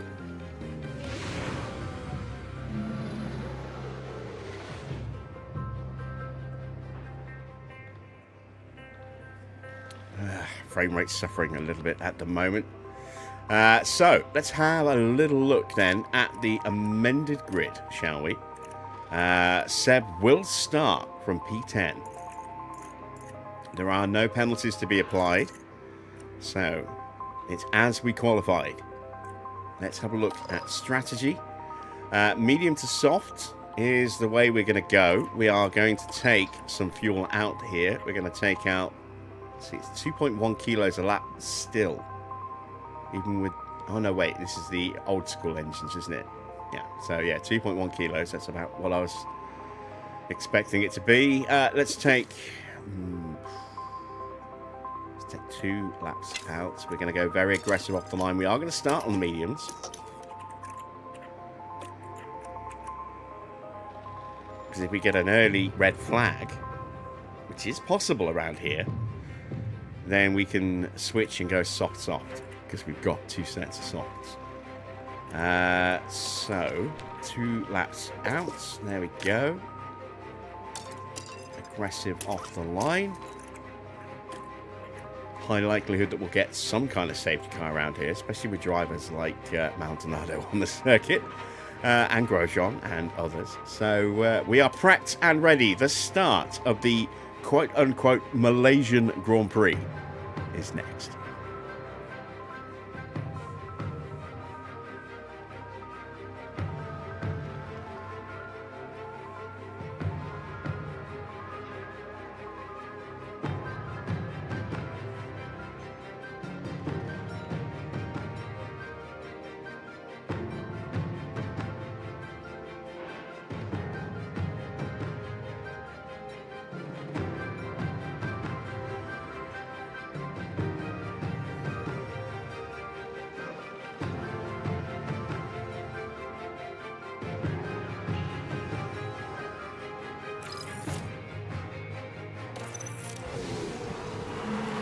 The anticipation is really building here.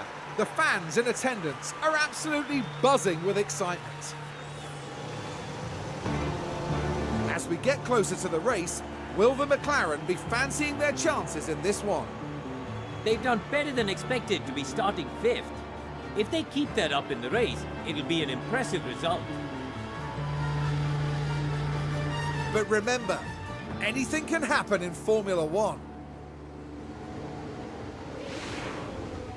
We're now moments away from this, the Saudi Arabian Grand Prix. And it's lights out, and away we go. We're off. Can we convert a good start here? We're the only ones starting on the mediums. Everyone else is starting on softs. And we've got a yellow flag. Ericsson's out already. We've got a safety car. So I'm glad I took that extra fuel out. We're going to save it all here by the look of it. Let's calm the tyres down. And let's see if anyone dives into the pits to change up their strategy here. Are we going to see people diving in, slapping on a set of hard tyres? What happened to Marcus Ericsson? There's a yellow he got flag spun now. around. It was the Williams driver we see there. And oh, there's contact with the barrier. And that's a Not so tough much spun one around, to take bounced for both around off the driver barrier there. and the car. Getting squeezed a little bit. Nowhere to go except into the wall.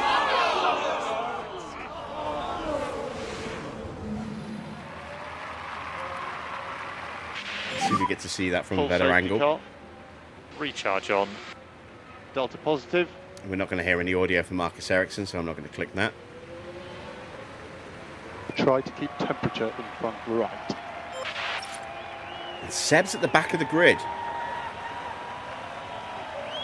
Wait, did Seb actually start from the pit lane?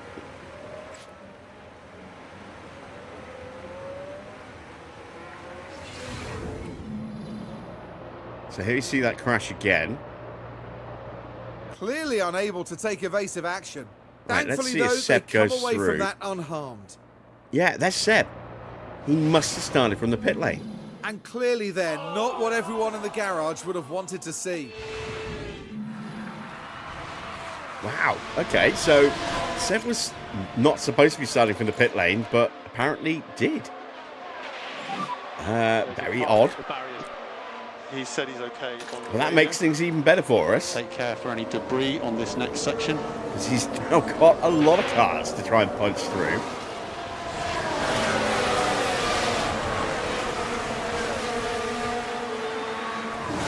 At 39.4, so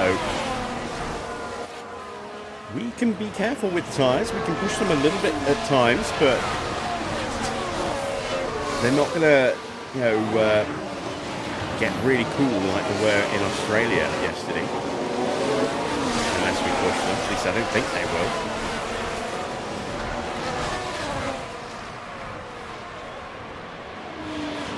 Hamilton leads. Rosberg is second. Hulkenberg got jumped off the line. He's down to P3. We probably won't be able to jump him for a while, given that we're on mediums and everyone else is on soft tyres. Did not expect that. Did not expect us to be the only one starting on the medium. So we're going to have a little bit of a pace deficit for a few laps. Then it'll kind of even out for a bit. Then we'll have a pace advantage for a little bit. Then we'll get undercut by everybody. And then we'll box for our soft tyres and we'll have a potentially big tyre advantage. We might yet even see 2 stops from some of the AI here. We never really got to see what kind of pace they were going to attack the track with, because we never got past the first lap. So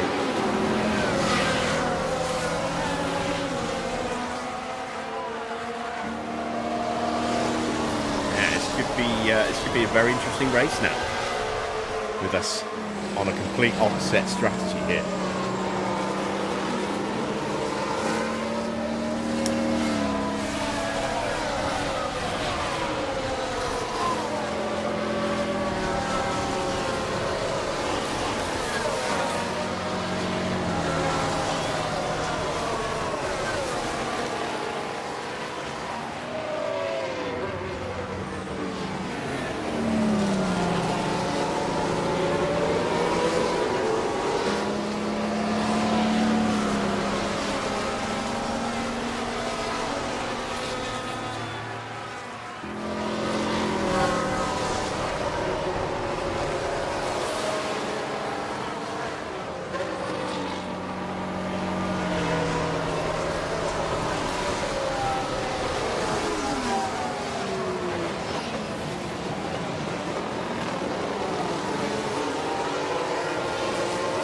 Right, hopefully this will be a short safety car. We've already saved a lap of fuel.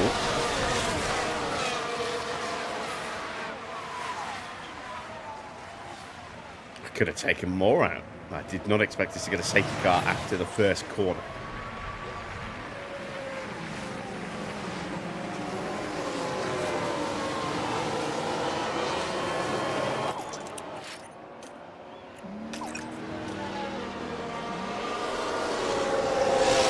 Off on the fuel saving a bit, because I don't know how long this safety car is going to go. We could have another 2 or 3 laps of this yet. I hope not. It'd be nice to get underway at the end of this lap, but I would not be surprised if we do yet one more.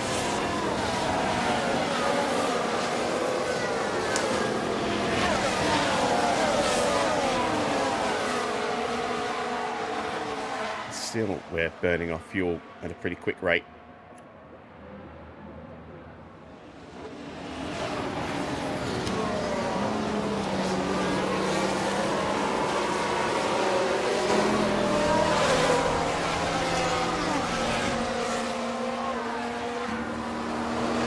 Great, we can get our first podium here today.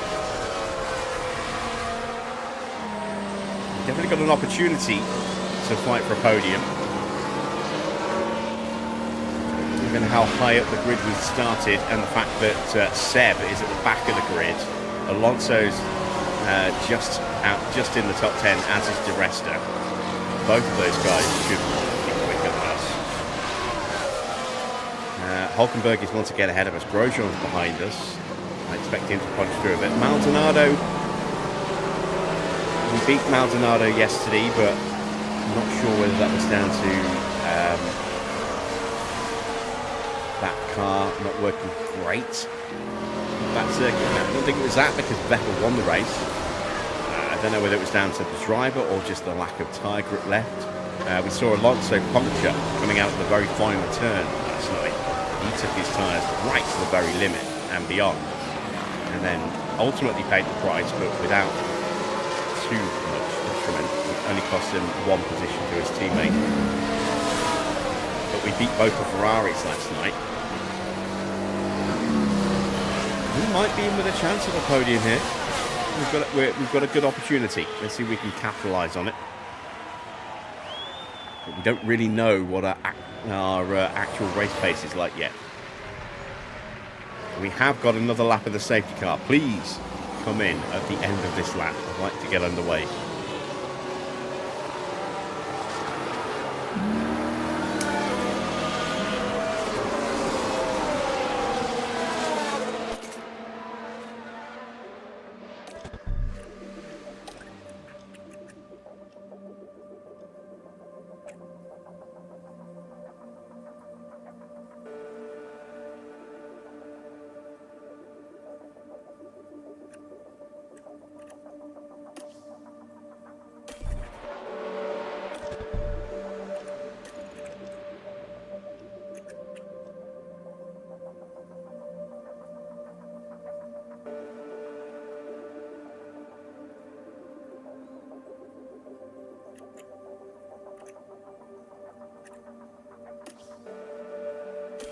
Might bring them in even earlier than that, but we'll pencil those changes in for now. I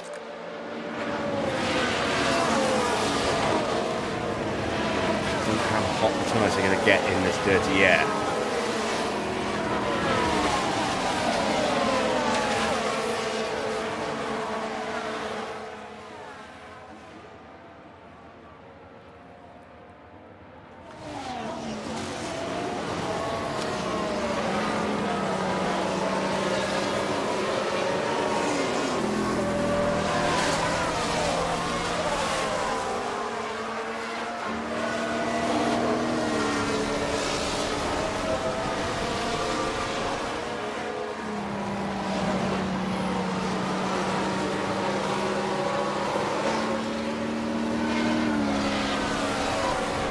Coming up to the second split time. It's around there that we'll find out if the safety car's coming in this lap. Fingers crossed. Itching to get this race underway now. Yes, there we go. We're going racing.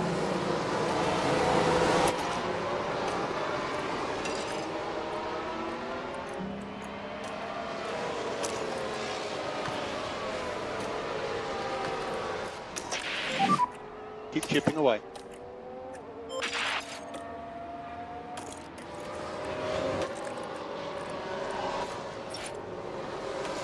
Leave them in medium. I don't want to take unnecessary risks. This might actually cheer the board up, this result.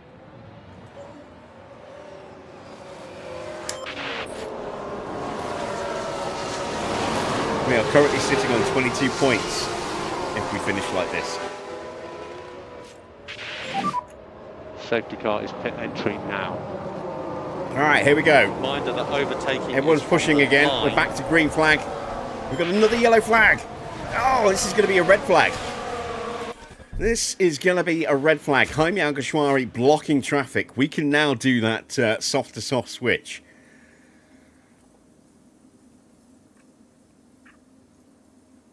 So let's go ahead and plot that in now.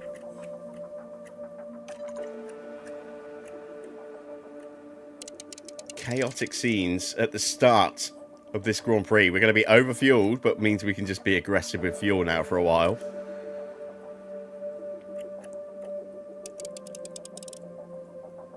And we can do a one-stop strategy, soft to soft, which the AI might not be able to do. I wouldn't be at all surprised if we see some of the cars going onto hards here.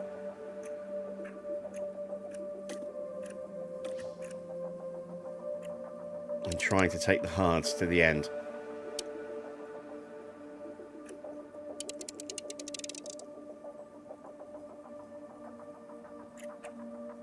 What a crazy start to our quote-unquote Malaysian Grand Prix. Here we go.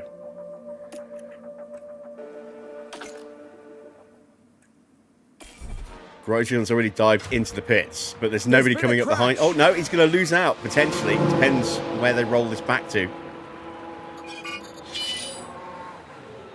The mechanic's disappearing. He just tried straight to the box.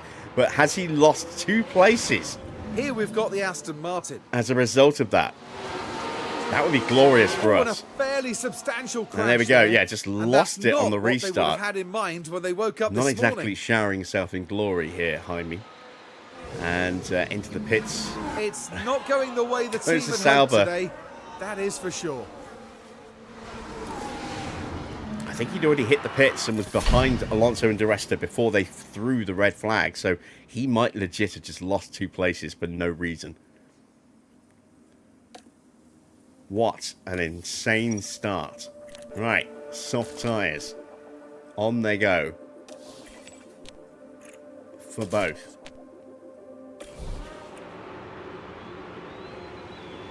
Looks like Grosjean is going to start in P10. A sense of deja vu here as the drivers once again face the countdown. And we need to put the tyres up. And it's lights out. Because it and will away start we them go. on what we had for the strategy. Look at that, 4.2 kilos. So we've got 2 spare laps of fuel to burn.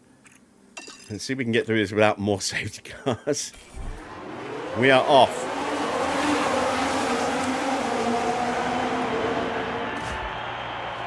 Schumacher had a little look. We got past Hulkenberg. We had a little look at the inside of Rosberg. Maldonado gets past Jensen. That's not so good. But Schumacher's up into 3rd place. And Maldonado gets past Hulkenberg as well. Hamilton switched to medium tyres. Nobody's gone hard to go to the end. So everyone's going to have to stop. Ricciardo and Alonso didn't change their tyres. Neither did Valtteri or Maldonado. Everyone else has either put on another set of softs or a set of mediums. Look at the carnage. Well, I said carnage. Look at the congestion here. Everyone fighting for position. We are not going to put Jensen into a higher overtake because it just invites another red flag situation. But Schumacher in 3rd place on the restart here.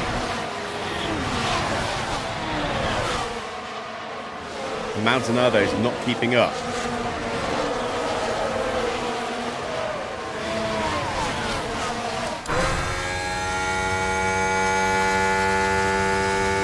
Let's look at, yeah, we can maybe throw it up the inside here. Cool with car. A little bit too far back.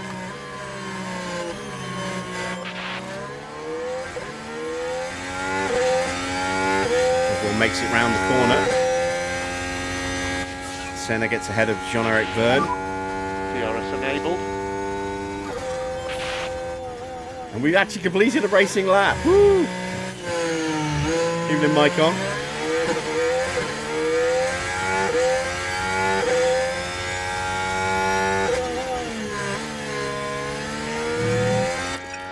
Let's calm down the tyres.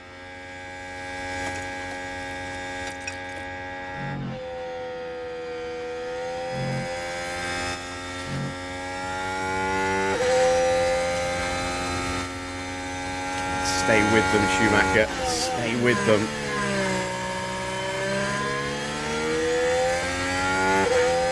It's just out of range. Maldonado started to push and catch up to the back of Schumacher. He might have just got the DRS. Hulkenberg, though, will have lost it. Button's still in range. Alonso is right behind us. There he is. Has DRS.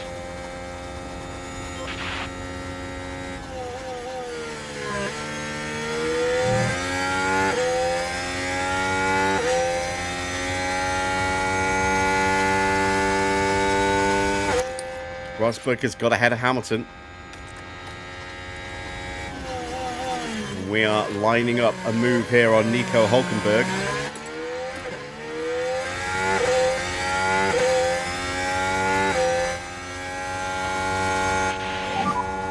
Maximum PU cooling.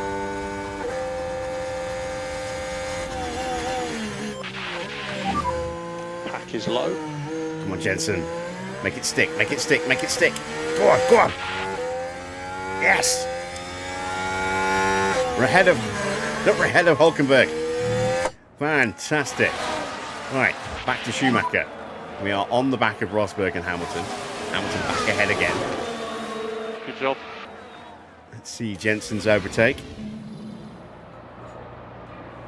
Kept just enough of the car alongside to keep the gap alive, and then was able to use the battery to punch through.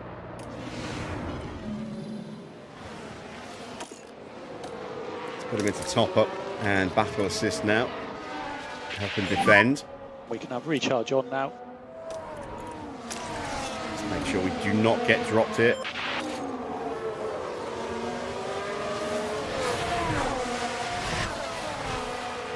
We might have got dropped here. But we are closing in on this straight, so we should get it for the next zone.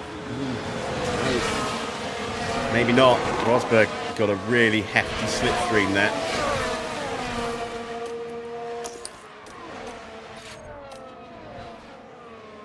Button's going to be under pressure. He's got no battery left either. He's going to be very compromised. He has DRS. Hamilton and Rosberg fighting once again. Rosberg gets back through. Schumacher was close enough to pick up DRS. Can Jensen stay ahead? Hulkenberg's coming back at us.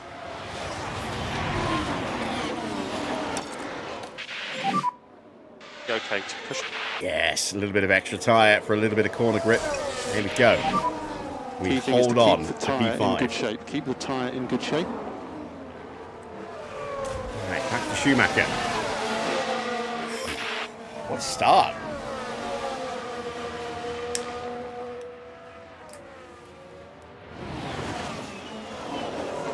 What a great start.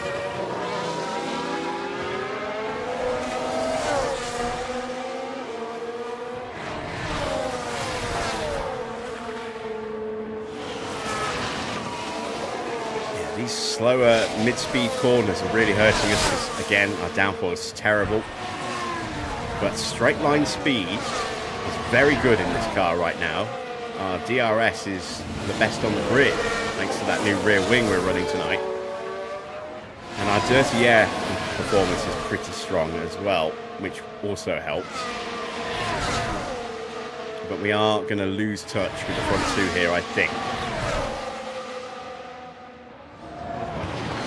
Maldonado doesn't do what Maldonado does and lock up into the back of us. I am tempting fate just by even saying that. Alonso gets past Nico Hulkenberg. Alonso may have DRS. Hamilton and Rosberg might not be in the same team anymore, but they're still fighting like they were in 2014. Alonso gets ahead of Jensen. I'm not overly upset by that. That might give me a chance to. Oh, no, Alonso's he's already got more than a second ahead. I was going to say it might give me a chance to try and rebuild the battery a little bit, but no.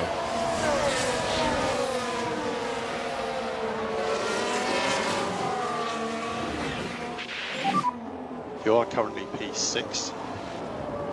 Car ahead is Alonso. Alonso 1.8. Gap 0.7. Wow, look at Alonso. He's flying at the moment. He's 2.5 seconds clear of Button.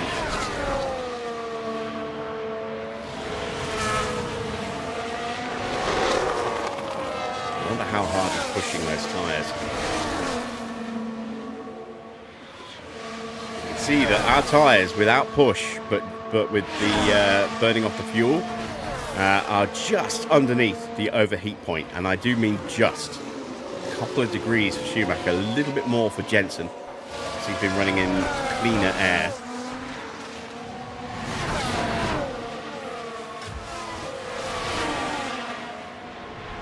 But, yeah, look at that. Alonso almost 3 seconds clear of us. Here comes Hulkenberg. Tyres starting to cool slightly. We keep Hulkenberg behind. And Hulkenberg now has the close administrations of Paul di Resta. And in fact, they're all queuing up behind him. Look. It is very tempting to just sacrifice Jensen's pace a little bit and just put him into ultra defensive mode and try and be a rolling roadblock, keep everybody behind and do a Monaco kind of strategy. Just break Schumacher away, try and get him out in front of Button and keep everyone else behind Jensen. I don't think it's going to be something we can actually pull off, but the temptation is there. But having said that, we've now broken away from Hulkenberg, so theoretically Jensen's pace might pick up this lap. Let's see what he does across the line. Schumacher's doing 134.2s. Jensen did a 135.9 last lap. But that was the lap where he got overtaken at the beginning of it. This lap, he's got clear air. There's Hamilton and Rosberg once again swapping places. Maldonado and Schumacher are fighting. Don't put me in the wall. I think we just gave Maldonado DR. Oh no, we got the DRS. Excellent.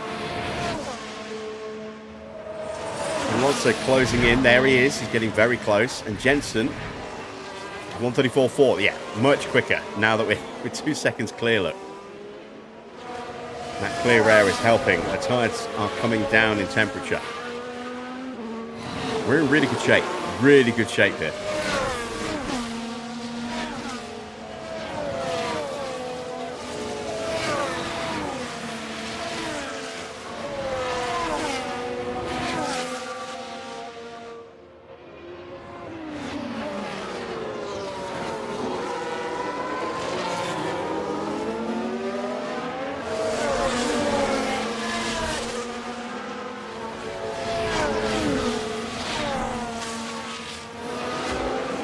Alonso is about to join this fight, make it a three-way dance.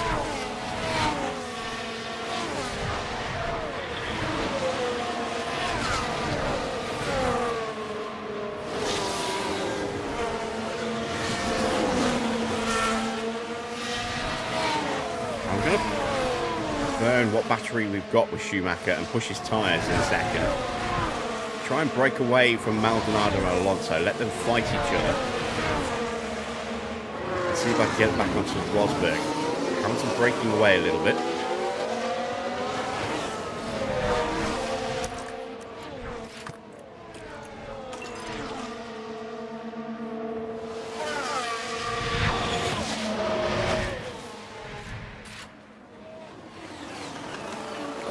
I was worried there about him sticking a wheel in and maybe contact.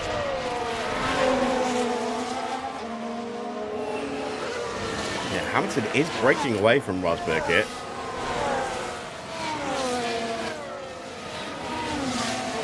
Maldonado is quicker than his car. No, he's not. Maldonado's car is quicker than Maldonado.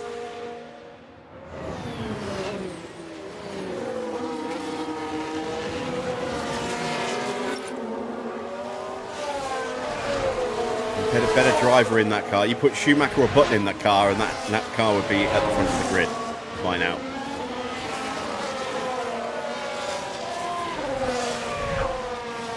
There we go. We've left Maldonado behind. He is now going to have to fight.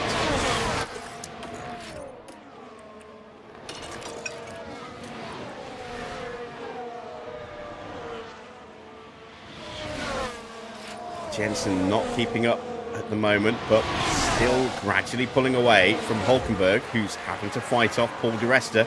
Di Resta gets through.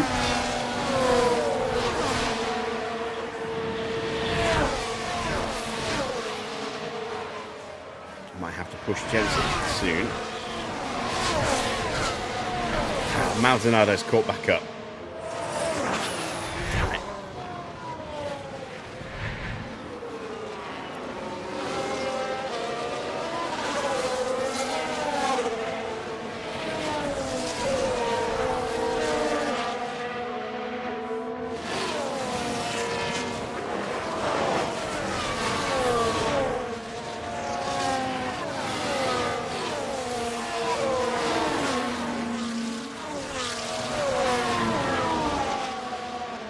Vettel up the P16 between the two Lotus drivers at the moment.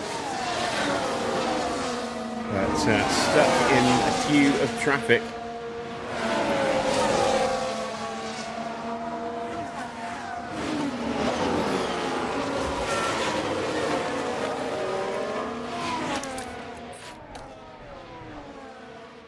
I think I might have just accidentally lost the DRS to Rosberg there. Can we get it back?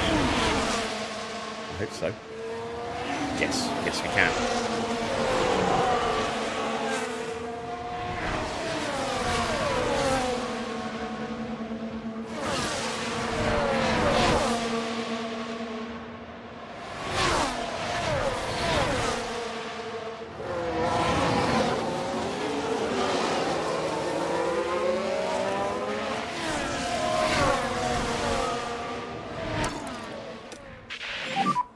We can use the pace now. Hulkenberg back ahead of Paul di Resta.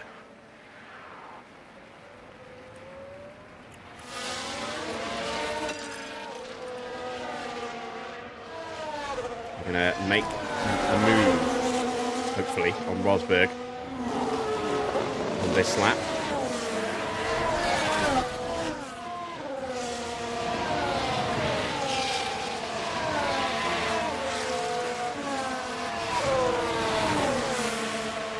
Di Resta and Hulkenberg scrapping away.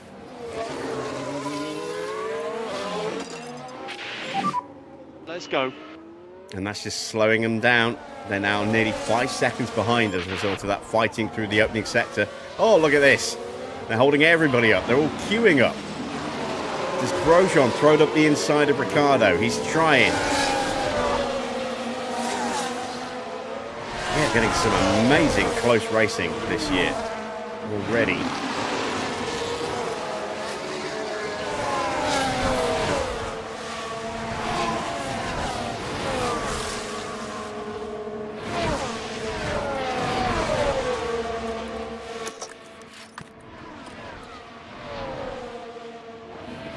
All right, let's make the move. Come on, let's get this move done.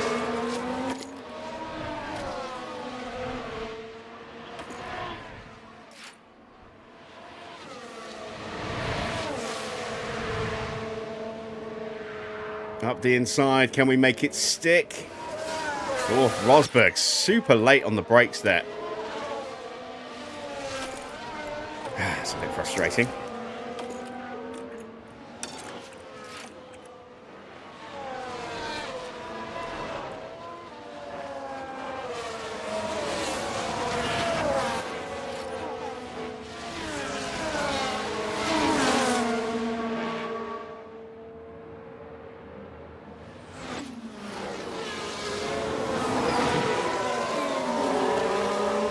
Jumped a couple of places. Bottas going backwards slightly. One of the few cars that did not box, well not box, but did not change his tyres under the red flag. Might not have had another set of softs and wants to stick to the soft medium strap. That would be my guess.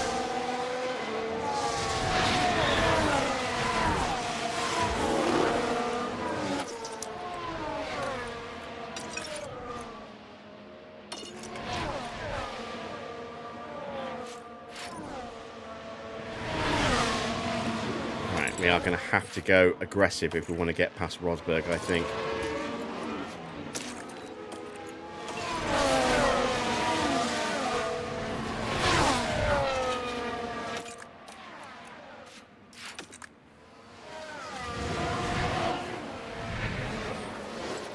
Oh, from a long way back.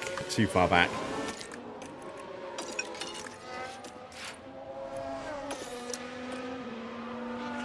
Rosberg's almost onto the back. Oh! Sneaky little look. Couldn't quite pull that off.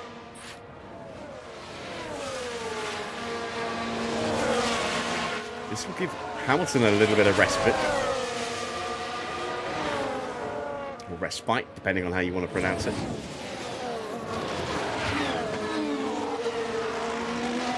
You see Alonso and Maldonado has lost track a little bit. Alonso is past Maldonado now and looking to break away from him.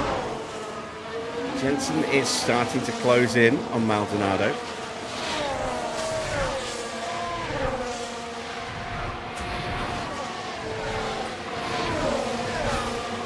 Just trying to calm these tyres down again before we thrash them again. Rebuild the battery at the same time.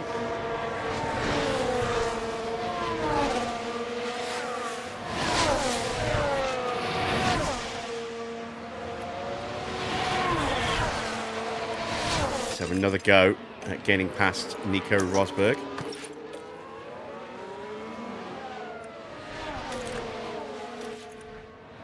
We're closer this time.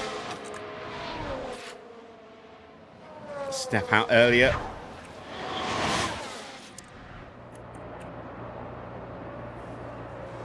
And this time, we make it stick. Schumacher is through.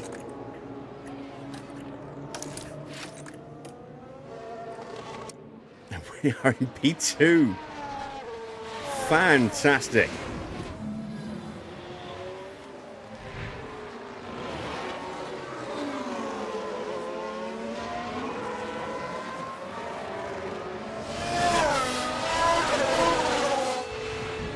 Right. Turn our attention back to Jensen. He's now less than 4 seconds behind Maldonado, closed by 6/10 on that last lap. Maldonado has slipped away from the Ferraris. How's the tyre? Just calm Jensen's tyres down a touch. Still got battery to burn, but I'm saving it for now. See if we can stay clear of the Ferraris. I don't think we can. We're in the DRS zone, so no. They are going to steam up to the back of us, although Alonso is looking frisky. Trying to find a way past his teammate here.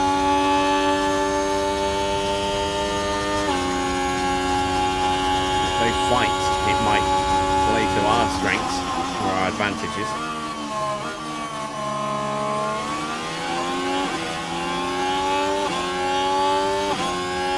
There's Hamilton up front. 3.5 seconds ahead. Rosberg trying to close in for a move. He's too far back. Schumacher hits turn 1 comfortably ahead. Hulkenberg and the rest are still fighting over P8. And in the background, it's Kimi Raikkonen looking to move up. Can he get the move done? No, he's being shown the outside. He'll back out of it. Grosjean outside the points in 11th at the moment. Where is Vettel? Vettel's close. He's up to 13th now. And this would absolutely ruin my day if Vettel, having started from the pit lane when we didn't think he was going to, is still able to get through and beat me. Even the Nexus. He missed a dramatic start to this race.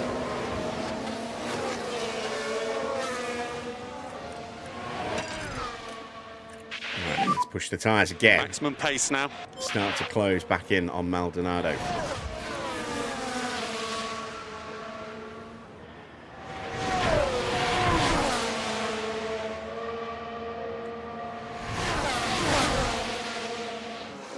I'm doing good. I didn't sleep much. How about you?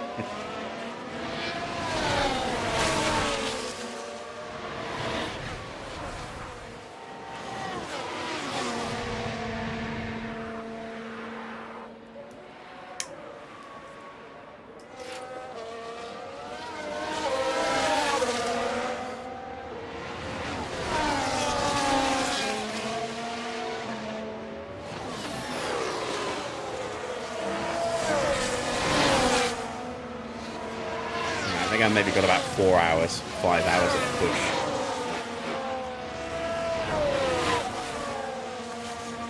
And then I think I went back to sleep this afternoon.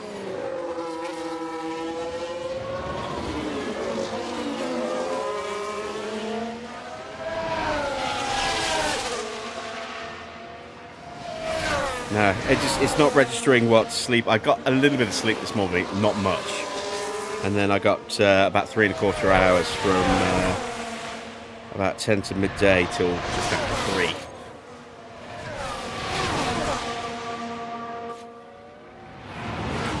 Alonso and Rosberg fighting right behind me. I'm going to be coming in early, trying to get an undercut and then just protecting the tyres. But I'm also wary of where we're going to drop out in traffic. Let's have a look. If only we can easily work out this gap.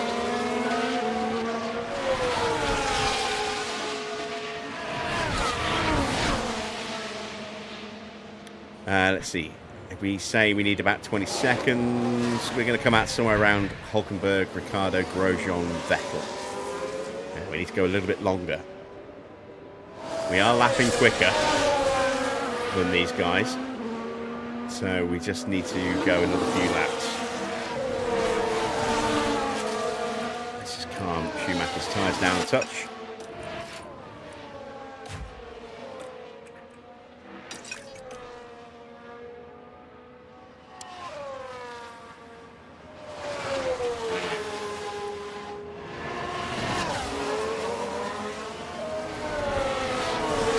Alonso is all over the back of Nico Rosberg here.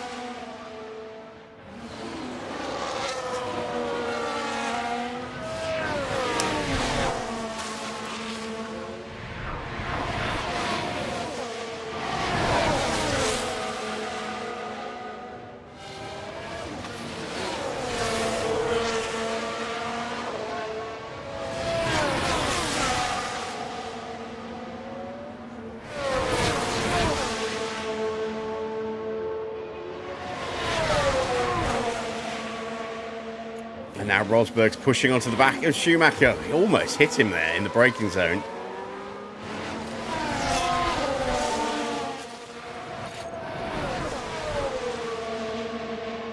Come on, hold him off, hold him off, hold him off, hold him off, hold him off. Come on.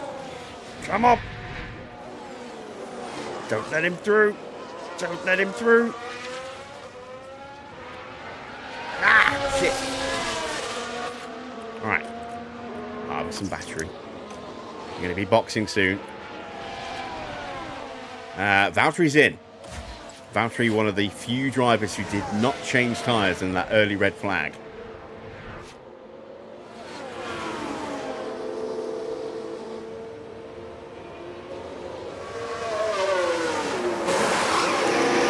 Medium tyres, they'll go the distance from here. Oh, it's a yellow. Oh, it's a VSC. This works out beautifully for us, but it also works out beautifully for everybody else who needs to stop soon, which is most of the grid. Damn.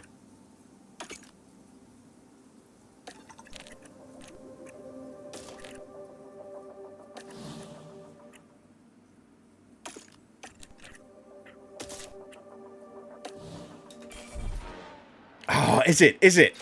Yes! It's and Maldonado. Crash. Of course it is. It's the Red Bull Car driver. 13 crashing on turn 13. It's like There! That's the moment of impact. And the car force leaving a majeure. bit of paint on that You know, barrier. it's written in That the will have stars. knocked It was their destined to confidence, be I'm sure. a convergence of everything that is bad luck.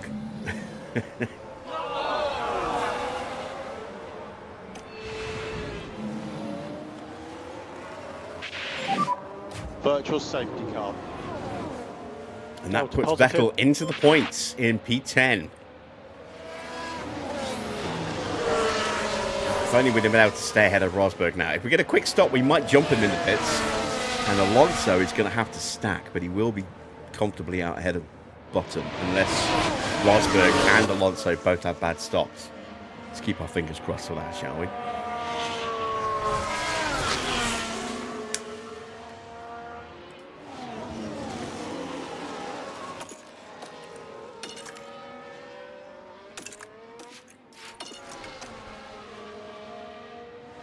Oh, they're staying out.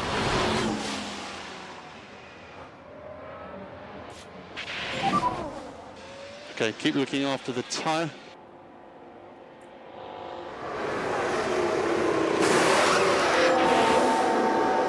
.3, that's a good stop. There goes Paul di Resta. Ricardo's coming in. 2.5, a little bit slower. 7. Hulkenberg ahead.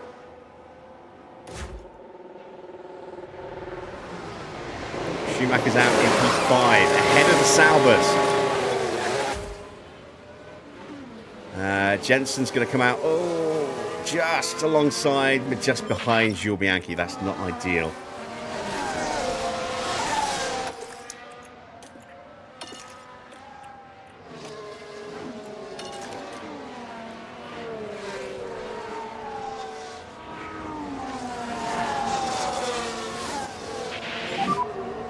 Both of the Ferraris, again, some of the only cars left on the grid now that did not change their tyres under the red flag have stayed out. And they should have mediums that will take them to the end from here. Why have they not boxed under the safety car, the VSC, to get a cheap pit stop? I hope they stay out now, and we are quicker than them.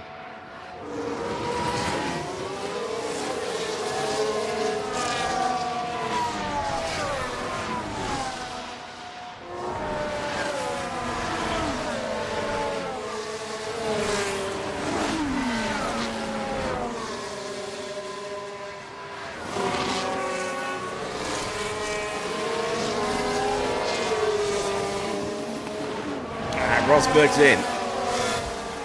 Right, let's see if he gets out in front of Alonso. VSC's ending.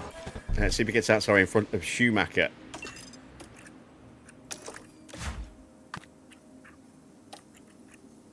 Let's get these tyres fired up. Get that undercut going.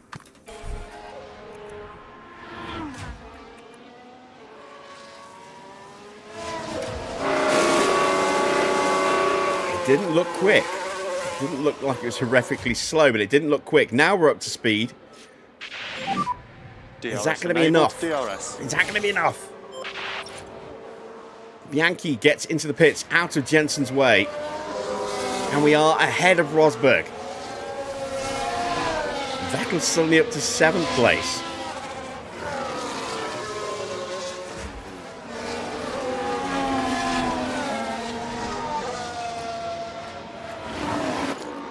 Make the most of this extra grip and go aggressive here. Be nice to get past.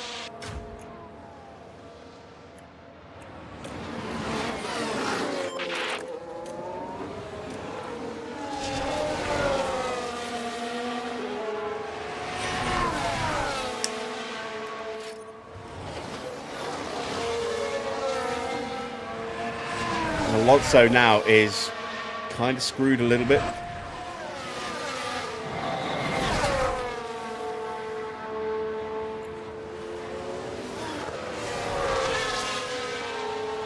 To clear Schumacher.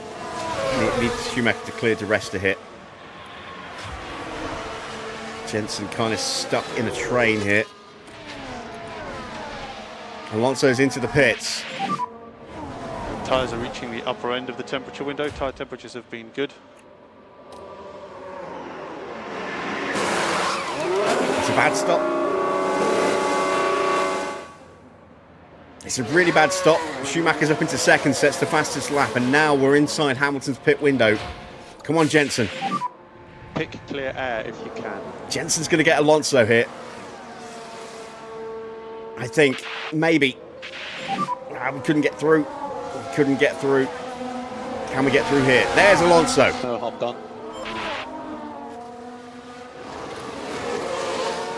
There's just no way through for Jensen at the moment.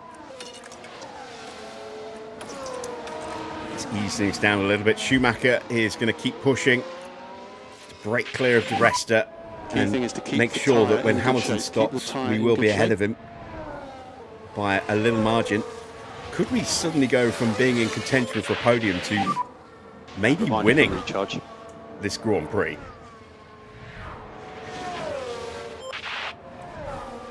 We had our best result of the year last year at this circuit.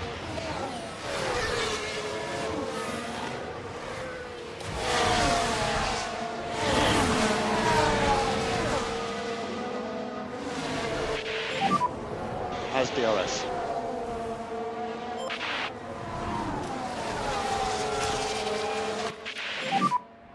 use the overtake button.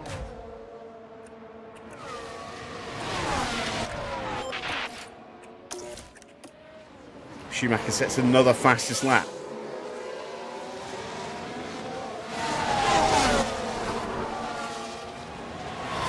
Oh, lovely bit of moving from Jensen there. He gets 2 of them while they're fighting each other. We just go straight past the pair of them. That was superb. Love it. Let's see a replay of that. Recharge on. Look at the McLaren driver here. The opportunity's there. Look at that. What Beautiful fantastic move. driving that was. Beautiful move.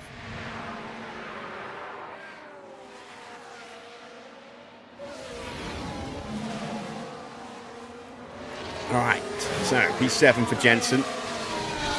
And everyone in front, bar Rosberg, 1.0 behind. needs to stop. We think there's still opportunities here.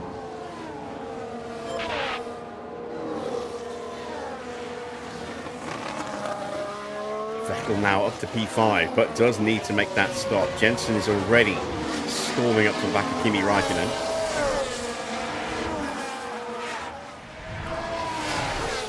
We're into tyre preservation mode now. We don't need to push because we've got fresh rubber. We're already lapping fast. How long till Hamilton boxes? It's going to be soon. Yeah, that was last lap when we were on full push. We can set the fastest lap. It'll be less this time round. Yeah, Hamilton does a 32.3 this time. He's responded a bit to the fact that we were 3.7 seconds quicker than him. And this lap will be slower. Let's see what we do.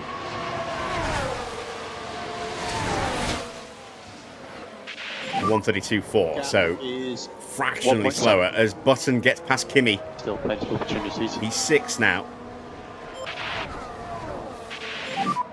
Good job. Let's keep going. Adrian So, Sutil you are dives into P6. the pits. Let's see that Let's move take a by look at the Kimi once replay. again. Along the straights here. The move on Kimi. There's the opening. Nicely at the inside. And the and McLaren away. there with a beautiful manoeuvre. It was a beautiful manoeuvre. Well said, David Croft. You're not completely useless.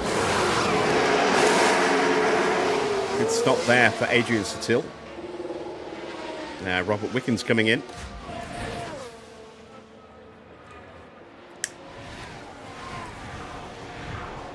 And Jean-Eric Verne. So, it's going to be a double stack here for Marussia.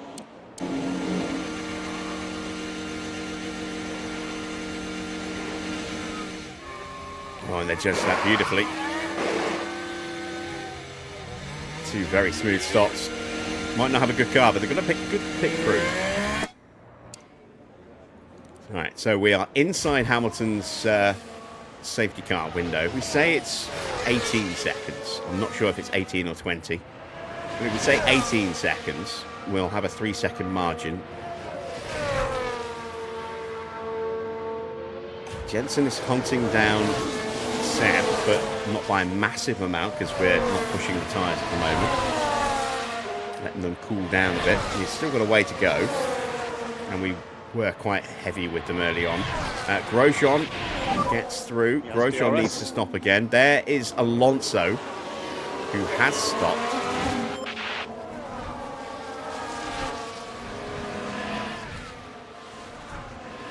And he took 3/10 out of Hamilton that lap. Rosberg is trying to close the gap to us. He was 6/10 quicker than us. De Resta needs to stop. Vettel needs to stop. Those two very close.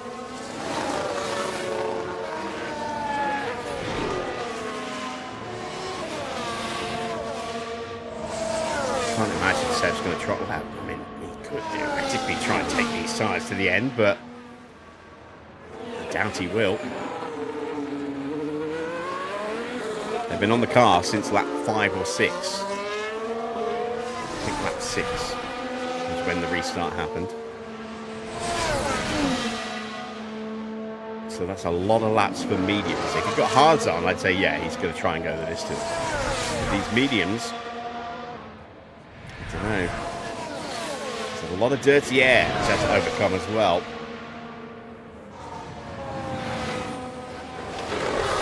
Oh, he squeezes his car alongside. He's trying to put manners on the on his compatriot there. And he gets on through. Oh no, wait, it's De Resta, isn't it? I keep thinking that's Rosberg. It's not, it's De Resta, not a compatriot there.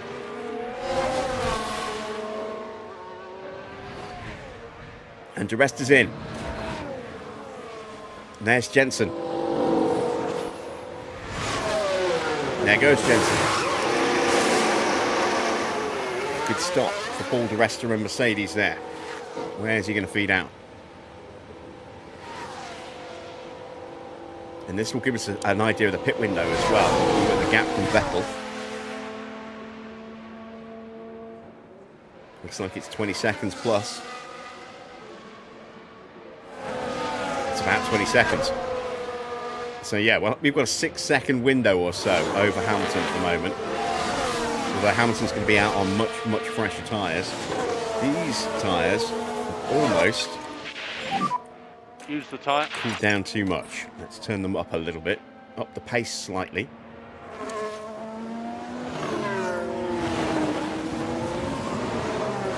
Get a bit of heat back in them and then cool them off again. Let's go back to Jensen. Alonso now has a clear run at the back of him. 2.5 seconds is the gap.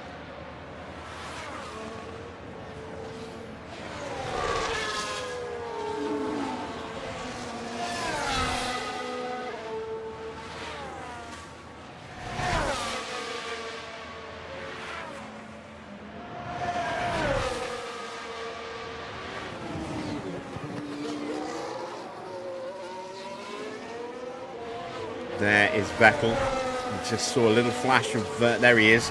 There's Alonso in the background. Okay, that's P5. We are going to start getting pit stops for a lot of cars soon, I think. Alonso, the car behind. It's getting hard to keep track. Let's have a look at tyre history. So we've stopped. I'm assuming Hamilton needs to stop, otherwise he's going to risk a puncture. Rosberg stopped. Vettel needs to stop, or he's going to risk a puncture. Jensen stopped. Alonso stopped. Grosjean, Raikkonen, and Senna need to stop. Ricciardo's got his out the way. Gutierrez and Perez need to stop. De Resta, Hulkenberg, and Sutil have got theirs out of the way, as have Valtteri and Jules Bianchi. We've got a lock-up for Robert Wickens, who has Heading also down the stopped. straight. Very heavy on the brakes, and hopefully there's not too much damage to the tyres. Tipping at the barrier. So there's still quite a lot of stops to go, assuming that they're not going to try and go the distance. I think they might.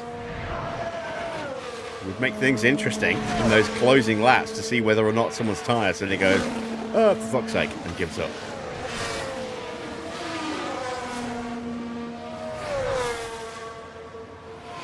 But the gap to Hamilton is getting smaller and smaller. The longer Hamilton keeps out there, the more hard work he's going to have to do, because Rosberg's inside his window now. Vettel isn't, but Vettel needs to stop. Jensen, if this carries on, Jensen's lapping a little bit quicker. Jensen's going to get inside the pit window, and that would be amazing. There's still opportunities here. Oh, it's a yellow flag. De Resta's out. Oh, has he spun? Now we should be able to take a look here. Well, things are okay at this stage. Oh, he's just spun. That's the moment they lose it. Lucky boy. That won't do anything to help those I mean, tyres. he's lost a ton of places, but lucky boy that he didn't put it in the barrier. And not much that the team can do about that one.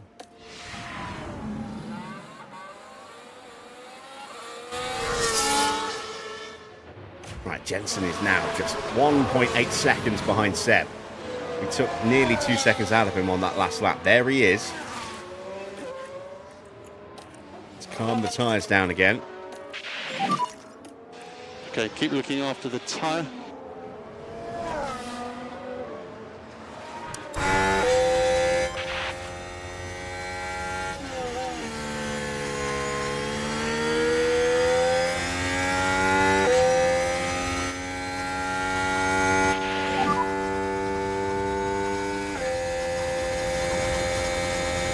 there are opportunities ahead. And Hamilton's in.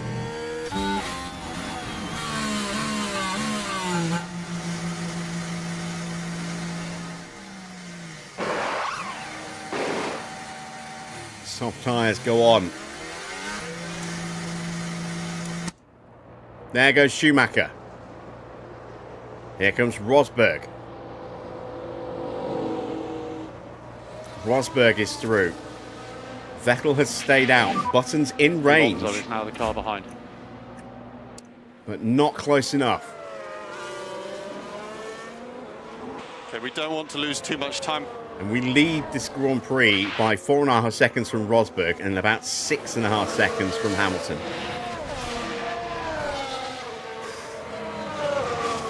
18 laps to go. Can we get a win?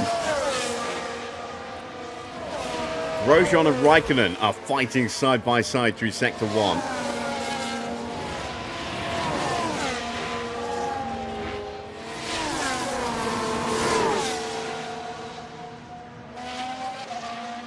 And Grosjean has won that fight.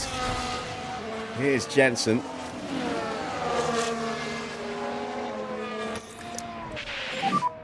Recharge on. Let's try and save a little bit of battery here.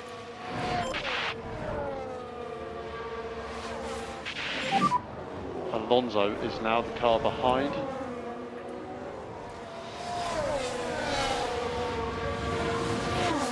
Deep breath. We're going to be okay.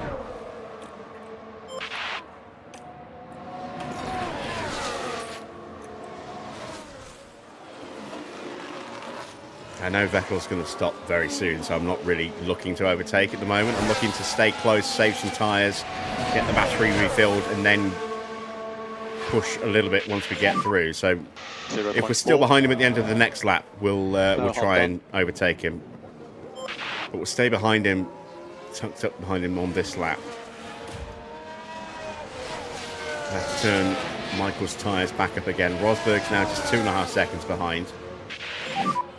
Pack is Rosberg has stopped. He's going the distance, as are we. And there is Hamilton in the background, who's pushing like crazy on those newer softs. Trying to get back up to us. We're out of spare fuel now, and we're going to have to turn the tyres up now.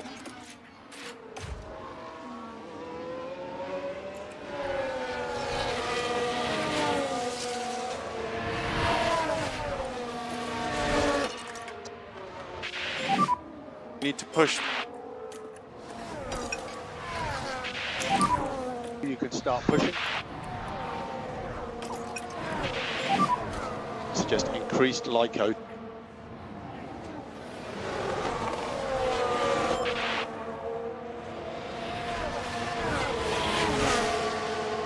Yeah, Alonso's closing in on us. Maybe we did stay a lap longer than we should have done, but we've got a bit more battery in the car. And now we're going to use it to punch through. Plenty to play for. Let's see, is Vettel going to stay out? Use overtake. Yes, he is. Okay. Through we go. Should be a pretty clean, uncontested manoeuvre. There we go. Ahead of him before the braking zone. And off we go. Chasing after a potential podium, Jensen. I don't think we're going to have the pace for that, but fourth place for Jensen would still be amazing. Hulk in 11th. Yeah, Hulkenberg currently a bit adrift at the moment in 11th place. But Grosjean doing well here in 7th. Still has Kimi Raikkonen with him. Tyre and plan update.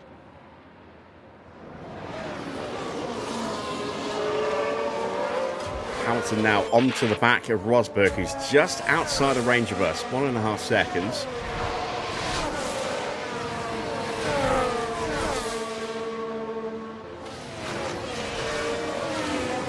We have not broken away from Vettel yet. A little bit of a concern.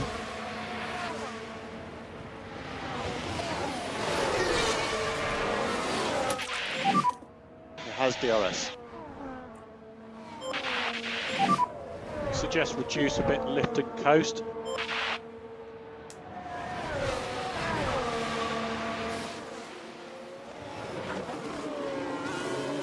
I don't know if Vettel's pushing to just try and stay with us or because he's about to box. He's about to box. Yeah, there we go. Because he broke away from Alonso. So in he comes. And there you see the wrecked car of Pastor Maldonado. More left to coast.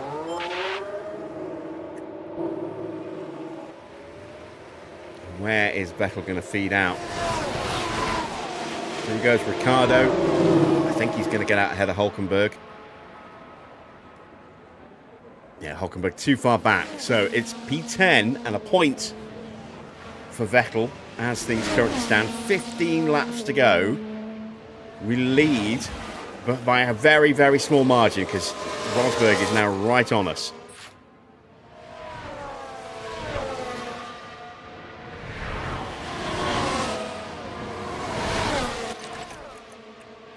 And I do not want to lose this win, but I think I might. Oh, no, contact!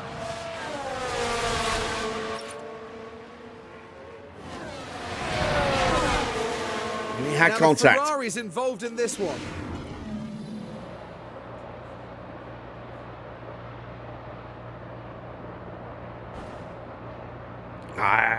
I'm going to say Rosberg slightly more at fault than us. It's a racing incident, but Rosberg didn't leave us much room at all.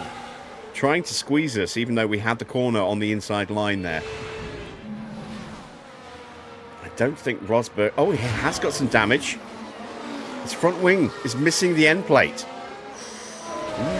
Now, is there going to be a penalty for anyone here? It's taken a big hit to our confidence.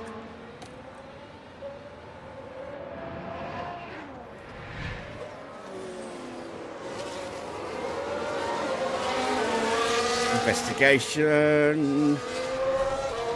Racing incident.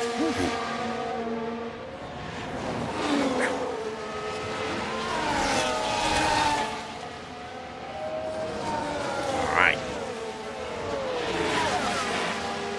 Hopefully that will get Rosberg to back. That damage will make him back off from us a little bit and drop him into a dogfight with Hamilton. As Esteban Gutierrez hits the pits. There goes Paul di Resta trying to make his way past Jules Bianchi. No, that's Sergio Perez.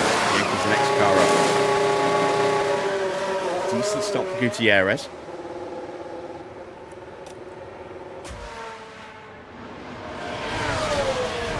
Rosberg is still there.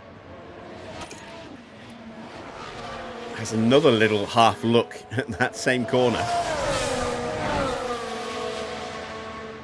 I don't have a huge amount of battery.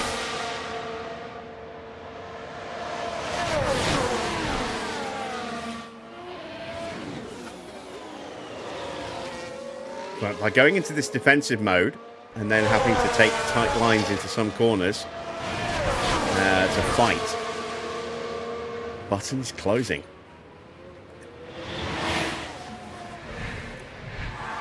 Oh, no, no, no!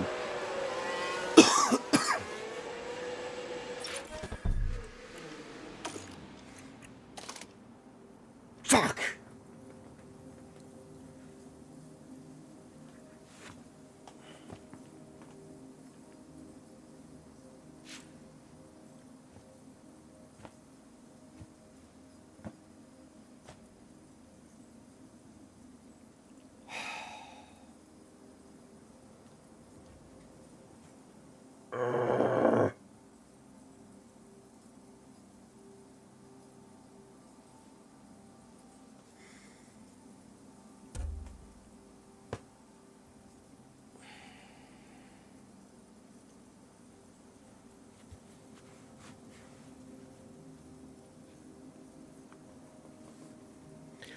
Well, shit.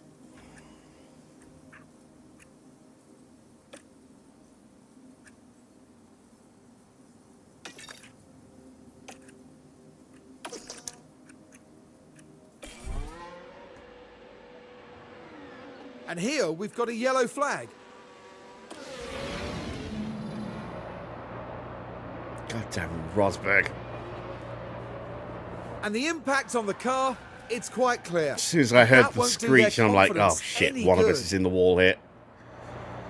And it turned out, both of us went out because Rosberg locked up. And a win has just been taken away from us, although we're still on the podium now with Button.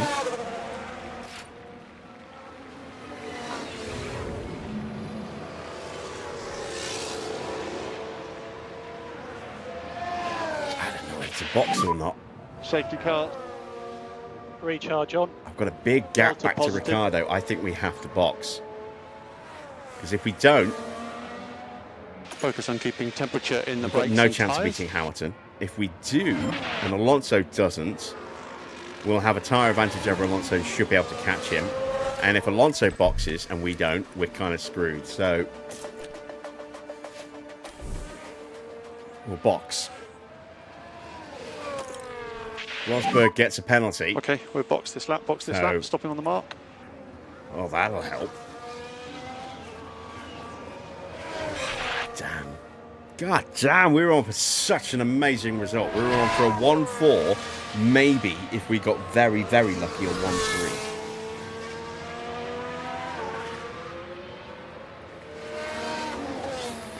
We're still going to be in contention for a potential win.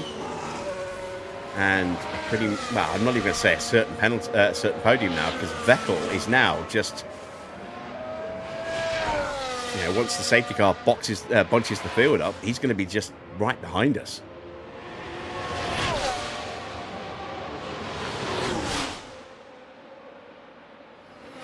This is heartbreaking. Right, Hamilton has stayed out. Makes sense. His tyres were fresher than ours. In we come. Does Alonso follow us in? He does. So we had to box. Otherwise, he would have had a big grip advantage over us. Let's see what tyres he goes with. I think they were soft. Waiting for him. It's a 2.2 second stop. That's the quickest stop of the day, I think. Yeah, soft tyres for Alonso. We'll now get closed up behind Hamilton with fresh tyres. And it looks like Alonso might just make it out in front of Ricciardo. Yeah, he will do. So P2. Vettel will have to go through 3 cars. No, 2 cars to get to us now. He'll have to go past Ricciardo and Alonso to get to us, and he's not Alonso likely to get the car Alonso behind. very easily, if at all. 12 laps to go from here.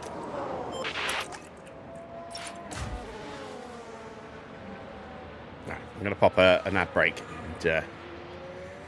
and cry, I think.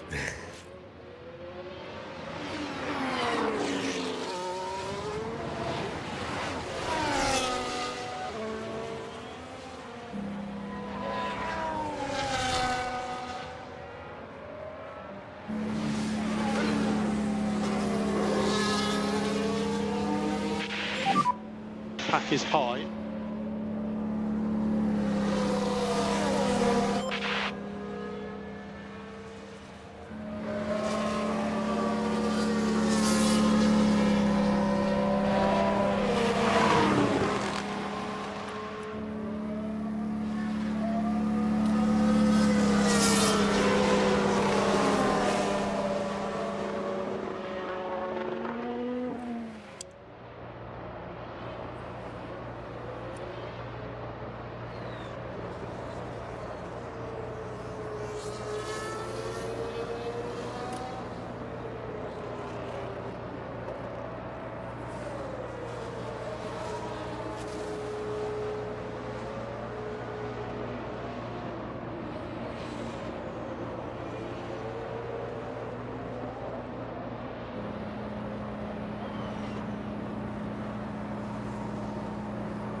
Welcome back to the sad corner. The miserable corner. I just had a win stolen from me by Nico King Rosberg corner.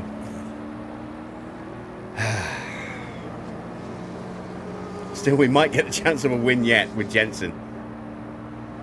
We are in P2. If the safety car comes in this lap, which I don't think it will, because I don't think the field's boxed up yet.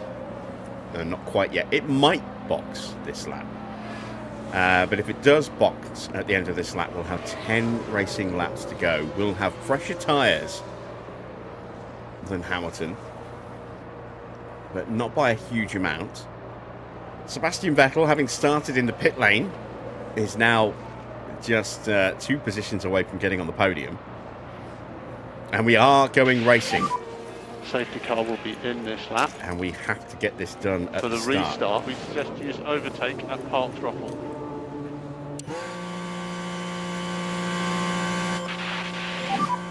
Use overtake.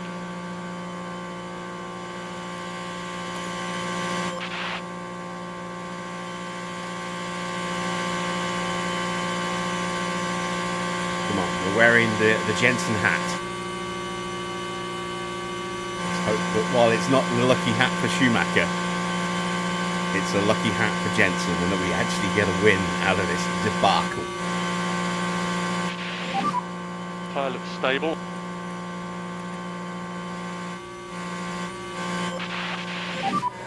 Safety car in pit entry now. Okay, overtaking is allowed when you cross the line. We've got a slight run. Ah, no, you pulled that too soon, Jensen. You pulled that too soon.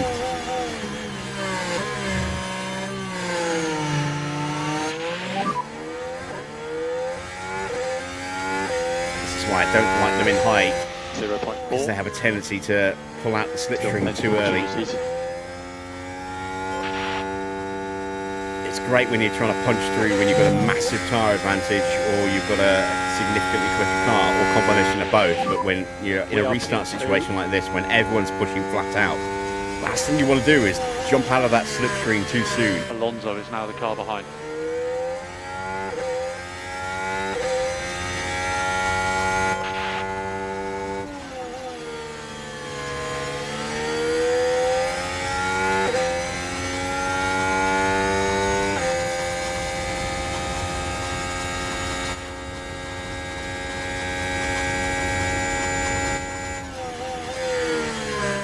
Vern has a mechanical fault. He's at the back of the grid. It makes no difference to us. Here's a run. Cool the car. You see, we pulled out the slipstream and we immediately lost a load of momentum Use there. the chance now.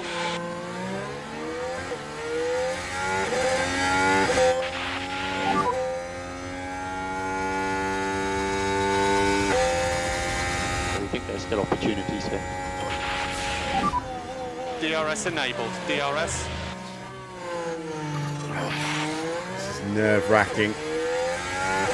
I'm pessimistic about my chances here, just because of how much better that Mercedes is than us. And Hamilton is a higher-rated driver than Jensen. Not by much. But the combination will potentially make the difference here, even if we have got slightly better tyres. They're going to start overheating very, very soon. We got a yellow flag. Perez is out. It's a VSC.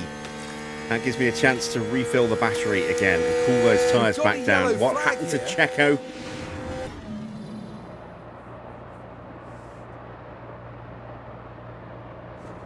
Oh, I think he hit the inside wall and swerved across the track as a result. I think he clipped that inside barrier rather While all than that was contact happening, with the crew in the garage could do nothing but watch on. Valtteri there.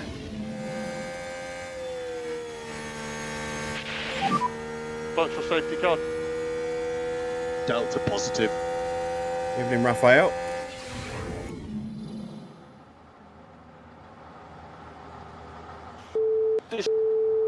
Yeah, that was my reaction when Rosberg hit me. Jesus Christ.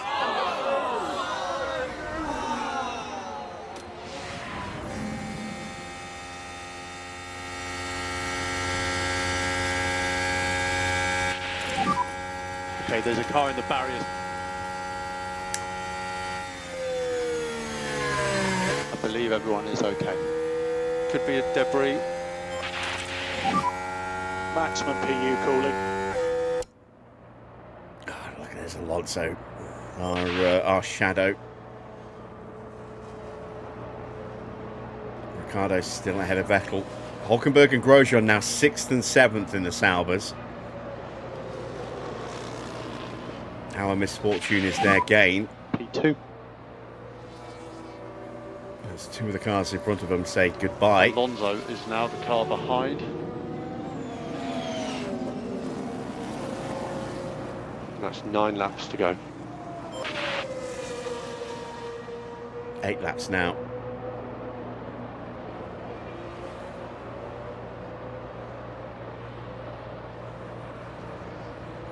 Make a save. No, it's it is what it is. We're not rolling back anything.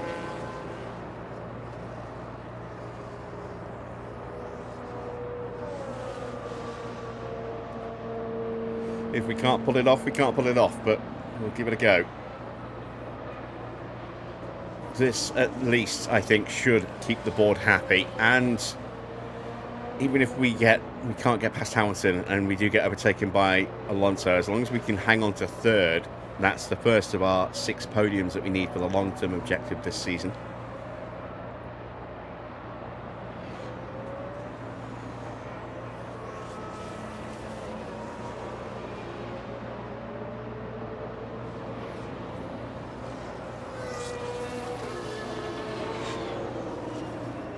If the game crashes, the game crashes. I don't want to tempt fate. I mean, it seems to be pretty stable this year. Haven't had any issues with this save file for a while. I made sure that the mod list was clean. I think I had a couple of conflicting mods without realising it last year, or the last season, which is why we had a couple of crashes.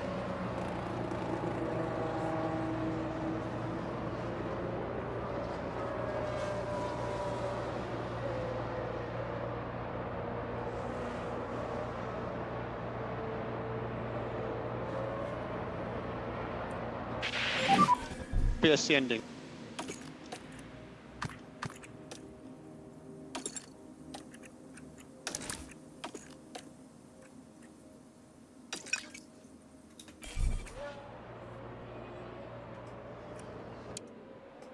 We're not going to have enough of a run to get him into turn 1 here. DRS enabled.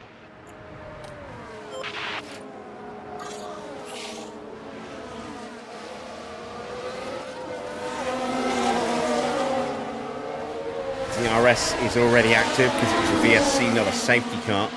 There you see Ricciardo and Vettel behind.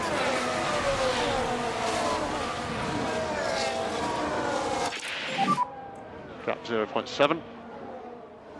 There are opportunities ahead. Let's see what pace Ricciardo you can has do. closed up to the back of Alonso. Another reason why I didn't want to push immediately. I wanted to see if there was a chance that Ricciardo might pick up the back of Alonso if we were a little bit slower. To help him defend against Seb. Unfortunately, what we've done is Okay, left to close the ourselves gap. vulnerable now to Fernando. Okay, use deploy. And Seb's going to make the move anyway, I think. Yeah, he does. Seb gets through. Shit. This is all going wrong.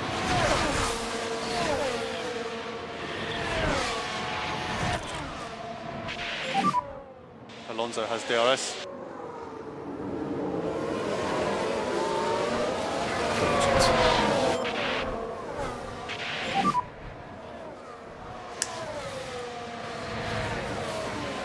He's 1.3 behind.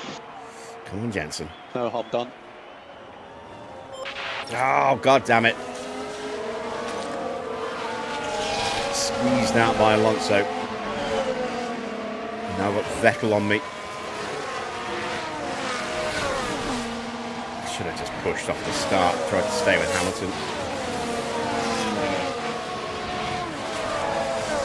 Trying to be clever and it's backfired horribly.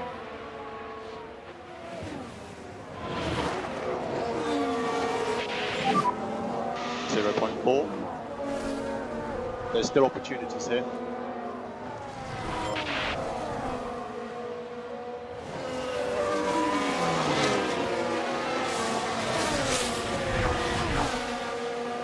So full of confidence earlier. How's the tyre? So full of enthusiasm. Now struggling a little bit because of the crash. Recharge Nico on. Rosberg.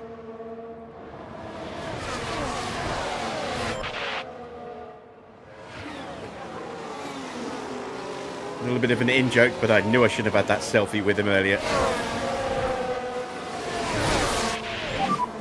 He has DRS. Alonso's go for the win. He gets the fastest lap. He's alongside Hamilton. 5 to go, including this lap. Who's going to brave it out? Hamilton holds him back. 5 laps to go.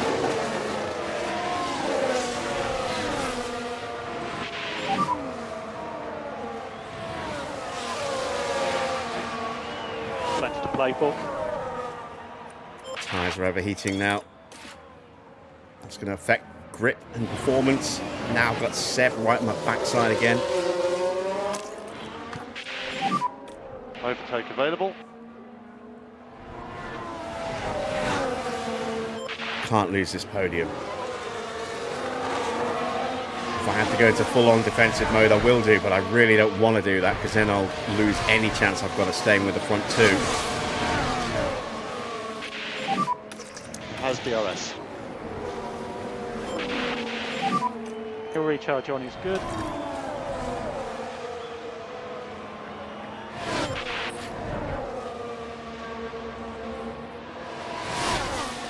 Can't even risk trying to cool the tyres down. Okay, maximum pace. Focus on Alonso recharge. gets through.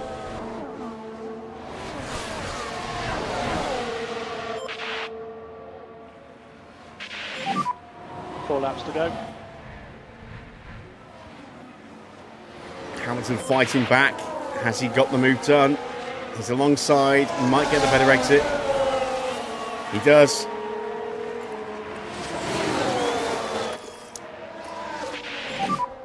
Recharge on.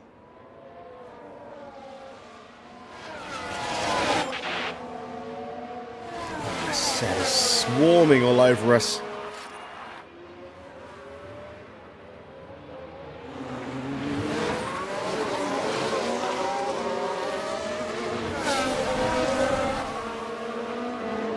It is a 4-car fight. Grosjean's up to 6. Hulkenberg slipped back down to 9th. He's been picked off by Raikkonen and Senna.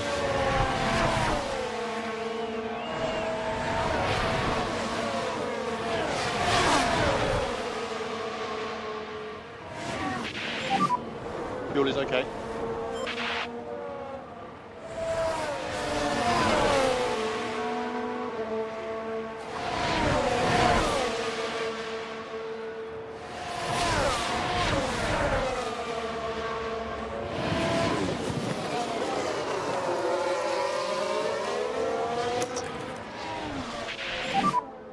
Use overtake.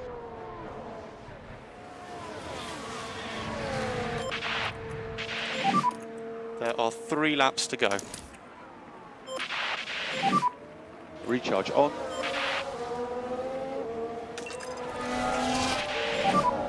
Okay, let's see if we can get past.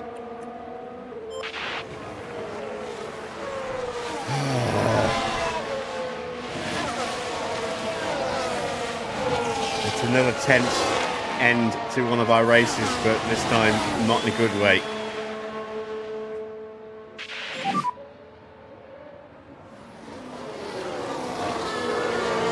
Still plenty of opportunities.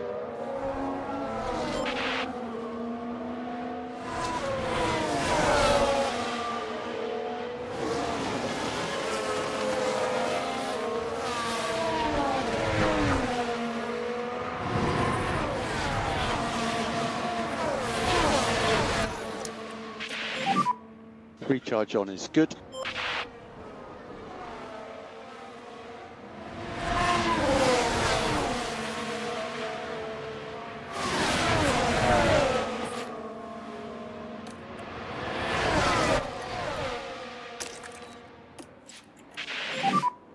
Use overtake.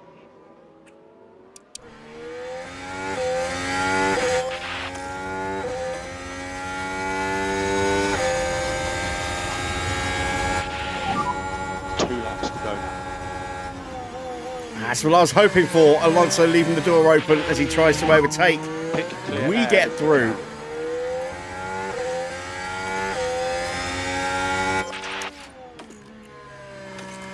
No! God damn it. He's still there. Ah, you cheeky bastard, Fernando. Deep breath. We're going to be okay. How did he pull that one off?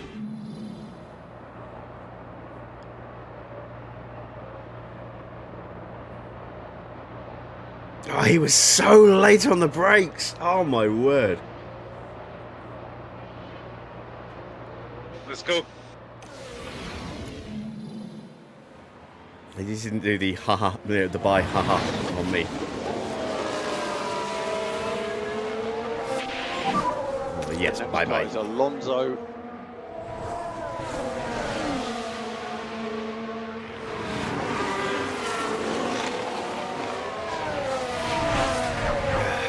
This is insane. Yes, it is. Yes, very much so. This is it's nerve-wracking.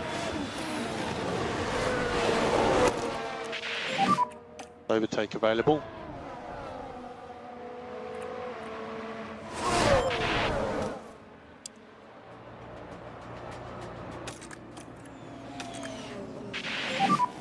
Cool the car.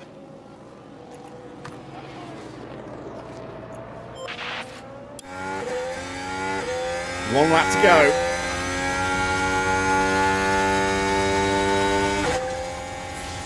I'm worried about. This is the last lap. This is the last Worried lap. about Seb having a lunge as well.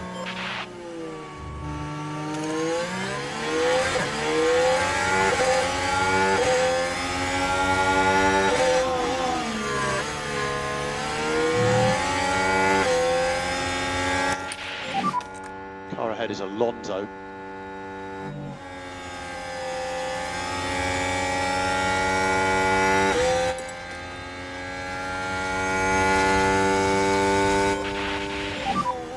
Recharge on. It's been a hell of a four-car fight, hasn't it, these last 10 laps? Holy shit.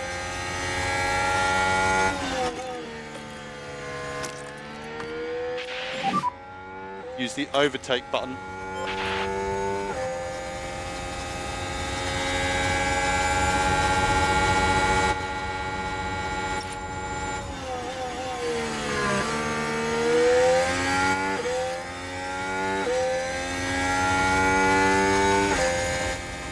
Come on. Come on.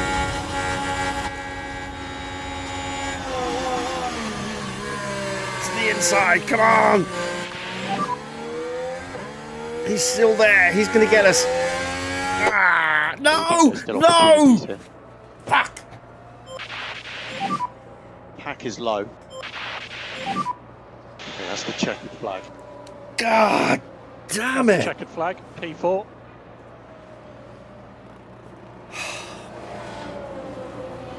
God damn it. Great racing, mate. Really exciting to watch. Engine off, wait 5 seconds, and then make sure you go to P0. This race just must have The kicked him McLaren in the driver balls, put doesn't in a it? great Jesus. performance today. It's safe to say they exceeded all expectations. I should be A so finish in the happy with points, fourth place. And my goodness, it But is it's only very one well car. deserved. And it should have been a win. And you love to And at see the very this. least, it should have been a the podium. whole team celebrating this magnificent result. Now, Karun, with that result in mind, what would they be feeling like down at McLaren? Sick It was a is strangely how I'm mixed feeling. weekend for them. We saw one driver put in a strong performance, but it was a different story for the other. Definitely positives there, though. Okay then, and a big thank you to everyone for joining us this weekend here in Jeddah.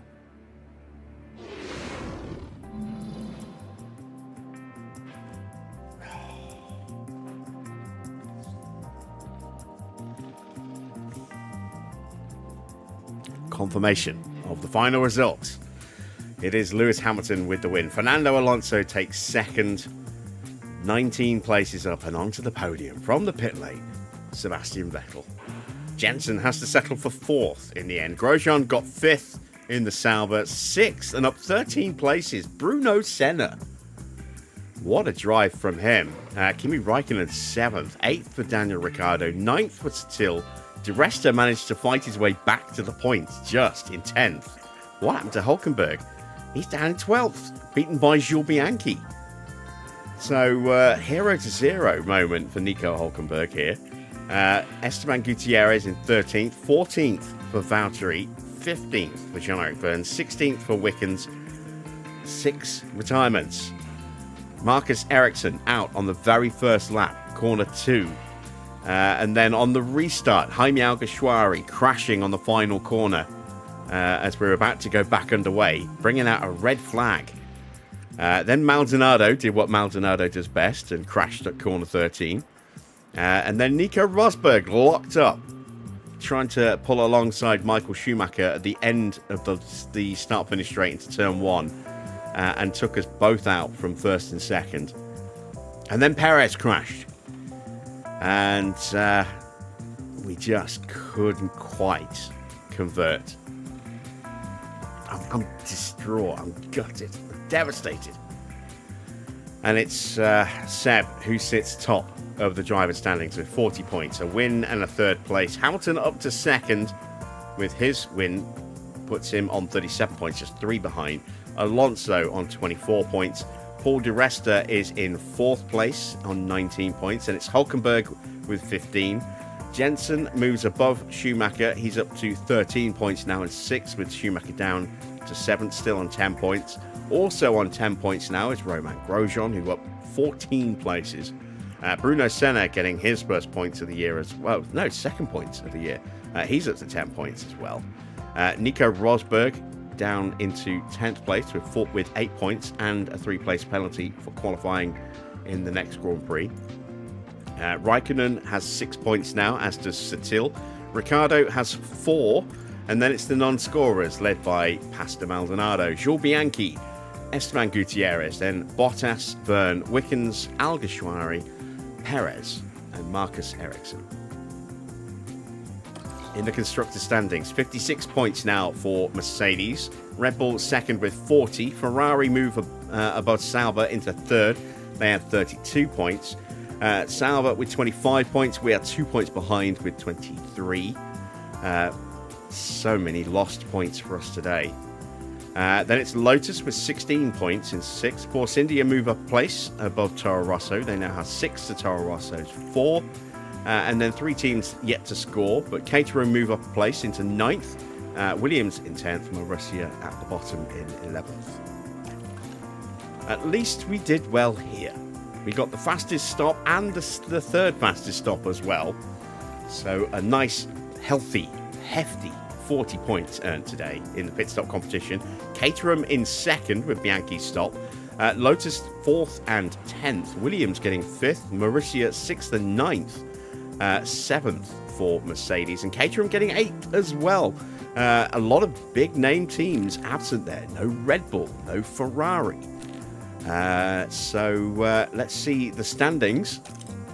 We go top with 65 points. Caterham up 4 places into 2nd. They're on 28. Level on points now with Lotus, who are 3rd. Red Bull down into 4th place. Sauber in 5th. Mercedes up to 6th place, level on points for Sauber at 12 apiece. Then 3 teams on 10 points, Toro Rosso, Williams and Marussia. Then it's Force India with 1 point, and Ferrari, no points still in the pit stop challenge. Now you see a summary of our stops. A nice 2.3 second stop there, and a blisteringly quick 2.2. So not all doom and gloom, but it's hard to take too much consolation from that. I would much prefer that we had the 1st and 3rd in the Grand Prix and not in the pit stop challenge. No finish for Schumacher, so no money for Schumacher. We beat Button's target and 656k added to the bank. Let's head back to HQ and see just how big the repair bill is going to be.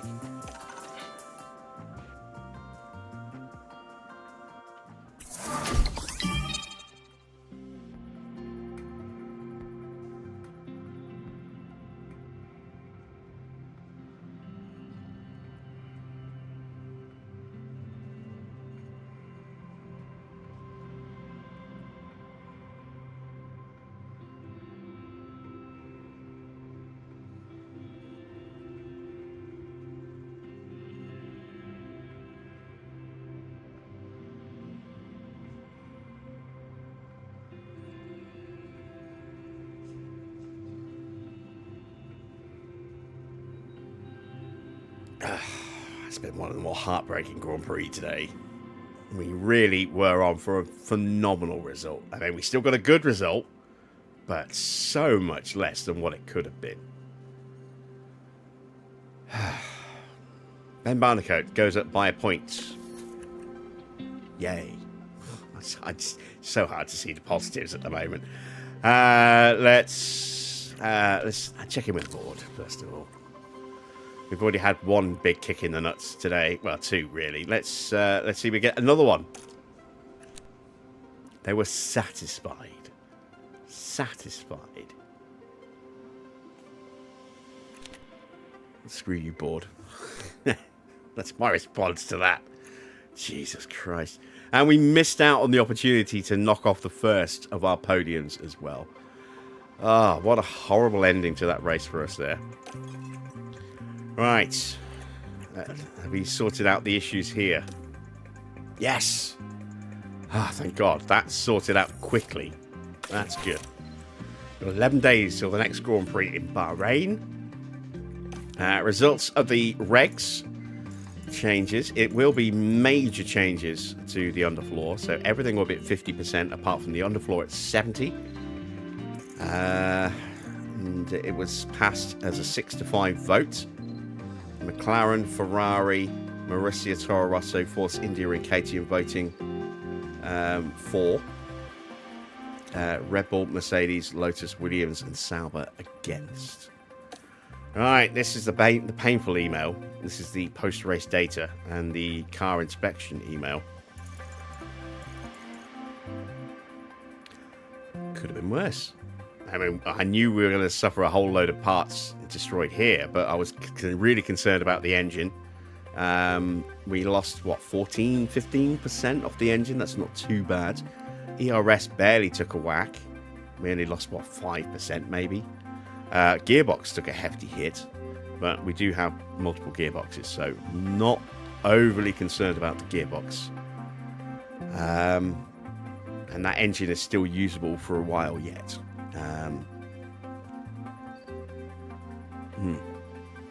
It is what it is. Right, let's fix the car. It's missing a whole raft of points here. Whole raft of parts.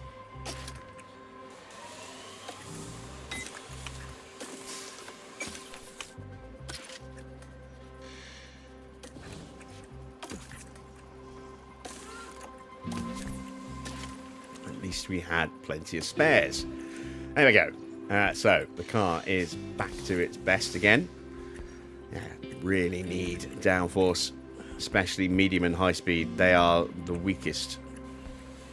And the front wing is going to give us a major boost to low downforce. Side pods will give us a bit of a boost to medium and high over front. But we need more. We need more. Right, let's take a look at facilities. I get the feeling there's something that needs... Oh, yeah, factory. And the car park test centre now as well. Oh, fantastic. Can't afford that refurb. That's too expensive. Factory is going to be horrendously expensive. So we can't do anything about that. Race sim is 2 mil. Can't afford that. Anything here? Oh, my God, everything. Let's refurb that. There we go. And refurb that. Weather centre can get bent at this point, I think. Maybe. 14 days. How much money have I got? 1.5. Yeah, screw it. Let's do it. We won't need it for Bahrain. We shouldn't need it for Bahrain, but you never know. But we might need it for the race after that. I'm not sure where we're going. China. Probably won't need it for China. Or Barcelona. Monaco, maybe. Canada, possibly. So we've got a little bit of time until we'll absolutely need to press into service. Spielberg looks like it could be a bit overcast. Silverstone, well, you never really know with the British weather, do you? That's our Hockenheim stand-in Mexico. Then we've got Hungary, Spa, Monza, Singapore, Suzuka, Sochi. That's our stand-in for Sochi. Then we've got Austin, Sao Paulo, and Yas Marina. 11 days to go. It's advance time.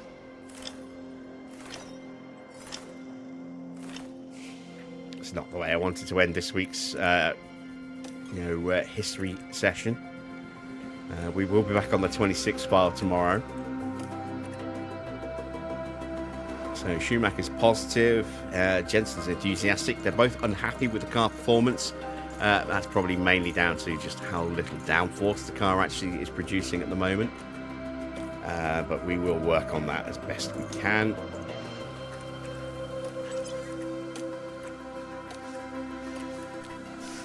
How much can I get up another underfloor?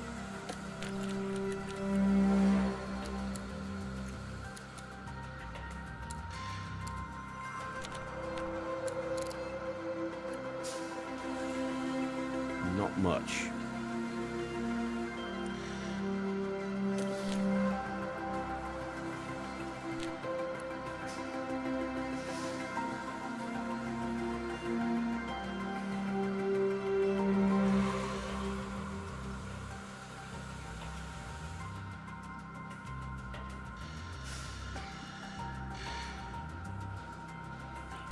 Not enough. When do we get our next ATR? 10 days. Alright, let's wait 10 days.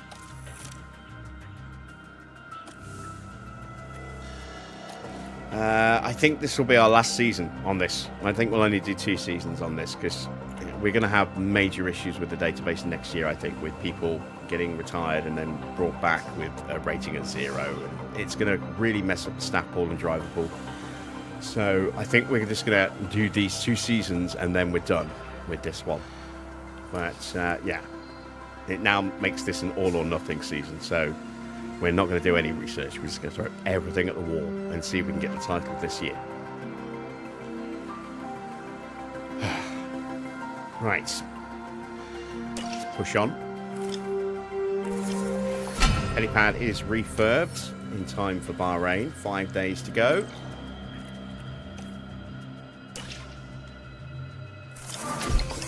Schumacher goes up another rating point. Who's being recommended to us? Will Stevens. Yeah, we're not signing anybody else now. Our tour centre is back to giving us the maximum payout per week. There we go.